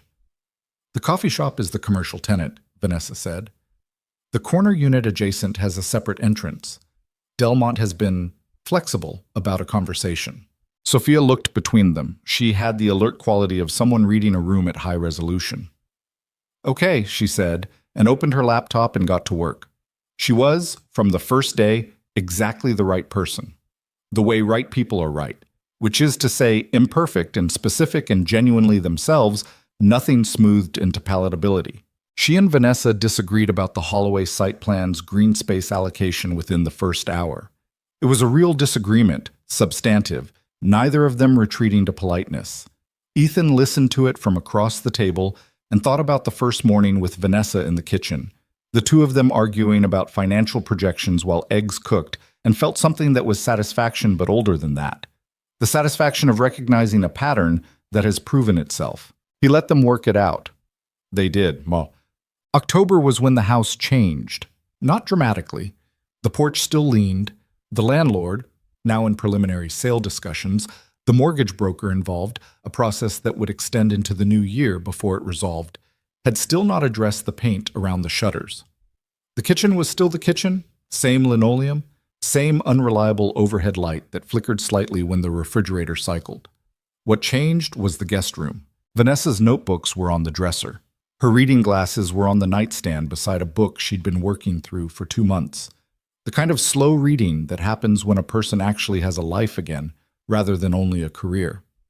Her coat was on the hook by the door, not the one she'd worn in January, the expensive one that had been wrong for the weather, but a different one, simpler, bought in March, better suited to a person who regularly walked construction sites in the cold, rather than a person who moved between cars and lobbies and climate-controlled buildings. Her shoes were on the floor beside the bed. It was such a small thing, shoes on the floor beside a bed. But Ethan had noticed them one morning in October when the door was open and had stood in the hallway for a second, looking at them, because they were the most convincing evidence he had that the guest room had stopped being a guest room. He didn't tell her he'd noticed. He just knew after that, in a part of himself that had been quietly paying attention since January, that the suitcase being unpacked hadn't been the real evidence. The real evidence was the shoes, the things people leave without thinking about leaving. Check. The civil judgment against Marcus Silas concluded in November. The final distribution came through on a Tuesday, transferred to the account Vanessa's attorney had established for the purpose, and it closed the chapter with the particular flatness of financial resolution. Numbers moved, accounts settled, the damage not undone but accounted for, the way scars account for wounds. The accounting doesn't erase the wound. It just makes clear that you survived it. Vanessa was in the studio space at the Delmont building when she got the notification. They'd been using the adjacent corner unit since October, an informal arrangement with Delmont that had produced a lease term no reasonable business person would negotiate, because Delmont was not primarily a reasonable business person. He was a man who believed in the work and was willing to arrange his business decisions around that belief. She called Ethan. "It cleared," she said. "I know.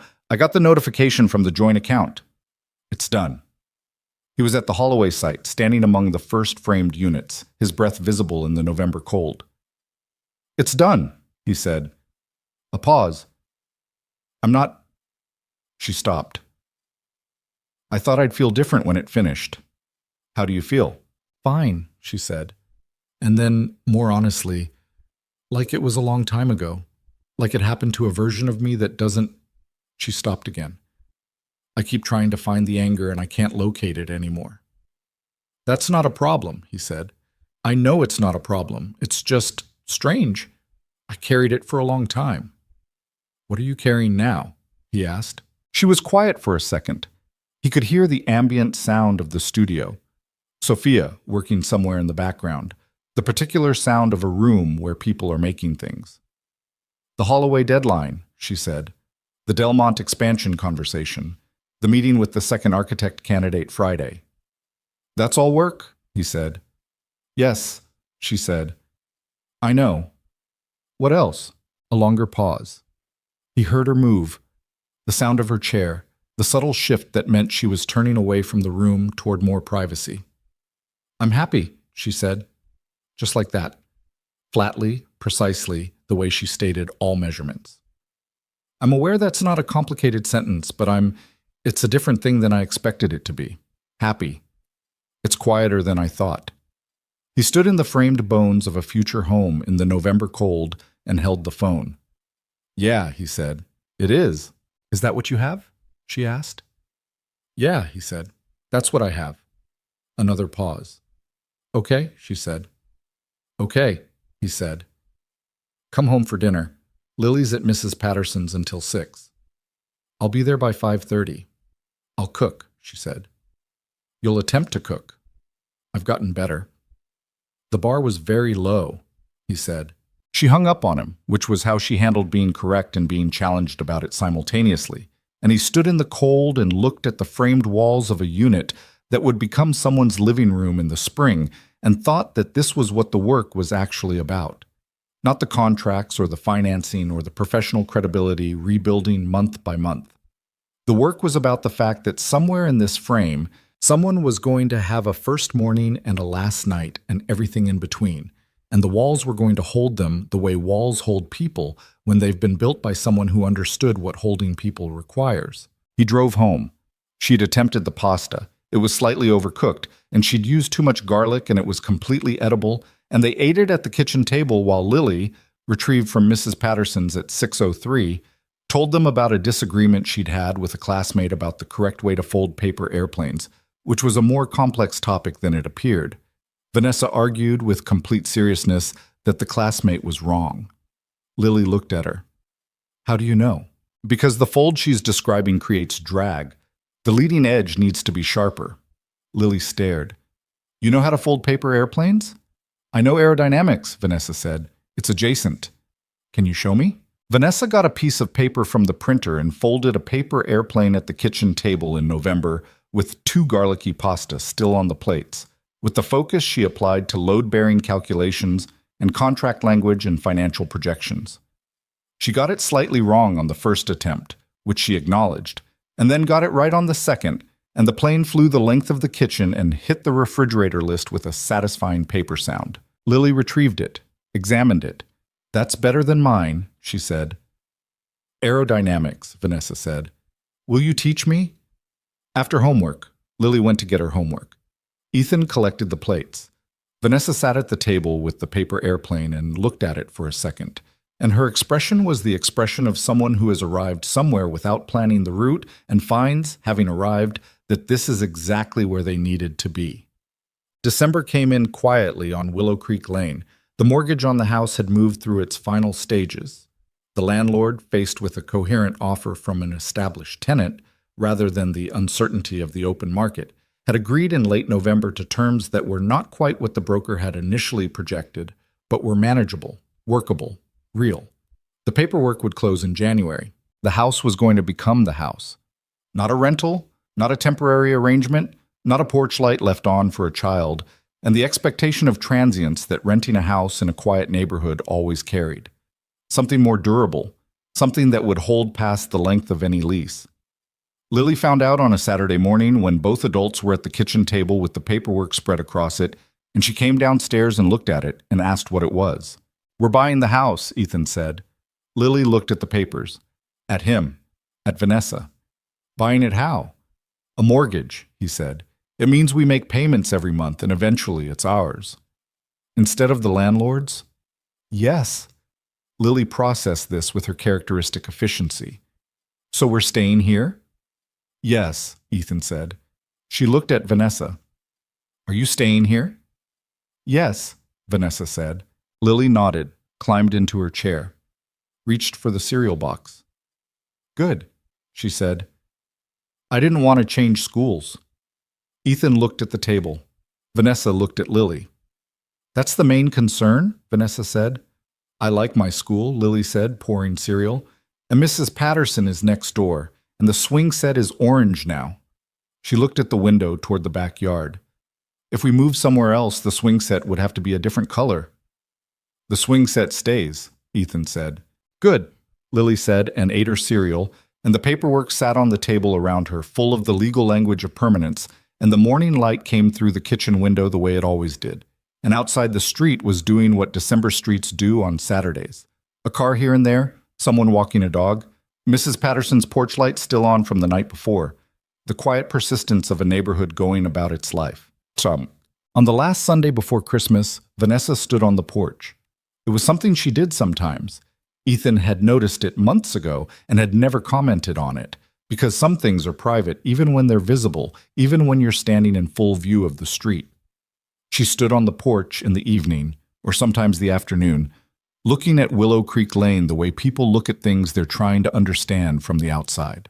He came out with 2 cups of coffee and found her there, leaning against the porch railing with her arms crossed, her coat from March around her, her breath visible in the December cold. He handed her a cup. She took it, didn't speak. He stood beside her and looked at the street.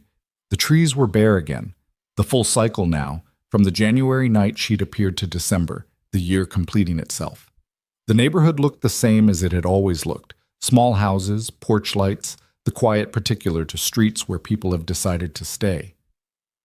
"What are you thinking about?" he said. She was quiet for a moment. He thought she might not answer. It was the question he always asked when he found her here, the same question. And sometimes she answered fully, and sometimes she gave him the short version, and sometimes she just shook her head and changed the subject. This time she answered fully. "I'm thinking about what I thought power was," she said. "Before." She looked at the street. "I thought it was the building, the title, the floor you occupied, the size of the projects." She held the coffee mug with both hands.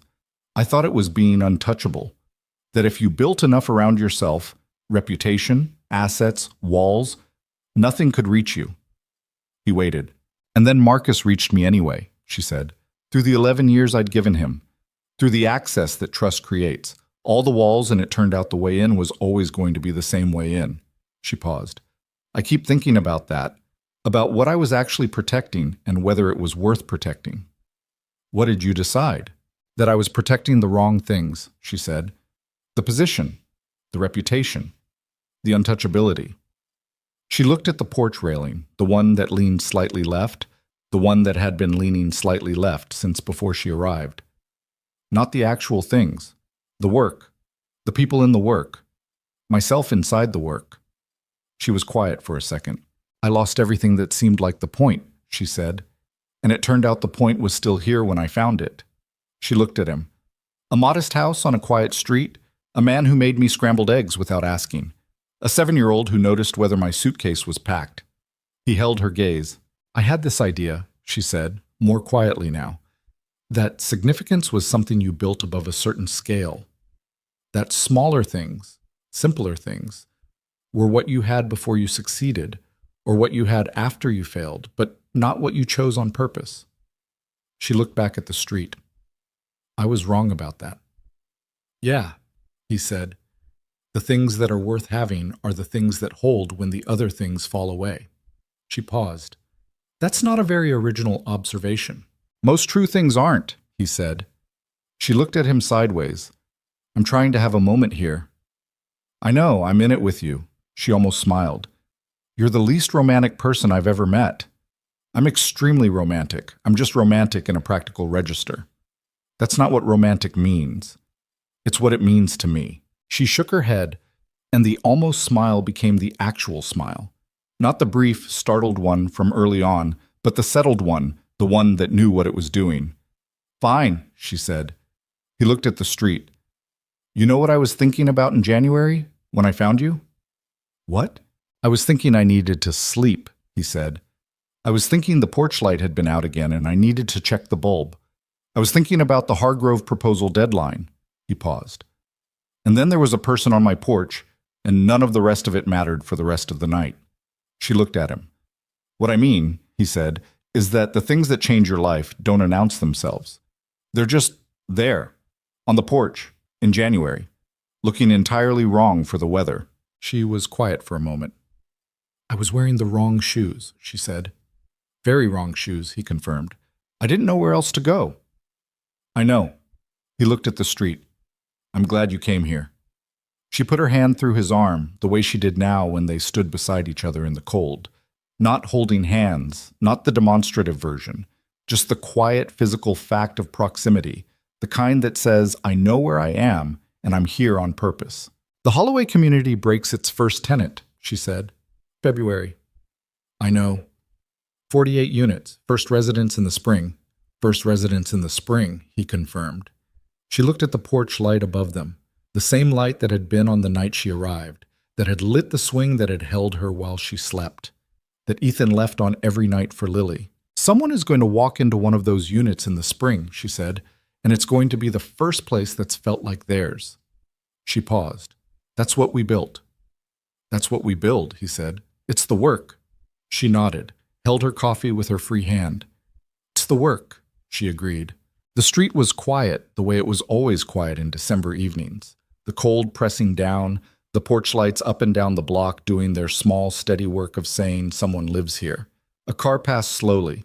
2 houses down, someone's Christmas lights blinked on as the timer triggered. White lights along a roofline. Simple, nothing elaborate. Lily's voice came from inside. She was on the phone with a school friend, audible through the front window in fragments. Something about the paper airplane design, something about the correct aerodynamic principles. Something that made both of them on the porch exchange a look that required no translation. She's going to be an engineer, Vanessa said. Or an architect, Ethan said. Or both. Probably both, he said. She doesn't like to limit herself. Vanessa looked at the door, at the window where Lily's voice was coming through, at the orange porch light and the slightly left-leaning railing and the street that had been quiet and ordinary every single day of the year it had taken to build something worth having. She had lost, in January, everything she'd spent a decade building and landed, cold, humiliated, without a plan, on the porch of a house that had no reason to hold her. It had held her anyway. That was the thing about certain structures, Ethan had once told her. Not in those words, but in the way he drew, in the things he designed, in the care he brought to every entry sequence and window proportion and load-bearing decision. The point of a structure wasn't to impress. It was to hold. And a structure that held well didn't look like much from the outside. It just stood there, year after year, doing the work quietly, while the people inside it lived their lives without thinking about the walls. The best homes were invisible. You only noticed them when they were gone. She wasn't going to lose this one. Come inside, she said. It's cold. He finished his coffee, set the mug on the railing. Yeah, they went in. The door closed behind them and the porch light stayed on, the way it always did, because Lily might need to find her way in the dark, and because the light on a porch says something to the street. Something about who is home and who is waiting, and whether this place is the kind of place that keeps its light burning. Willow Creek Lane said it quietly, the way it said everything. Inside, Lily's voice was still going, something about paper and fold angles and proving a point to someone who deserved to be proven wrong. And the kitchen was warm, and the folder was on the table, and both handwritings were visible on the same pages, and the sketchbook was open to something Ethan had been working on at 5:30 that morning, something for a building that didn't exist yet, that would eventually exist because 2 people had built the firm, and the life and the practice to make it possible. The house held them. It had been holding them all along. It would keep doing it, through the Holloway Spring opening and the Delmont expansion and Sophia's growing into the work and Lily's paper airplane phase and whatever came next in all its specific unpredictability, not because it was extraordinary, but because it was theirs. And because some things, once they hold, just keep holding. That is the only secret worth knowing about structures. That is the only secret worth knowing about anything,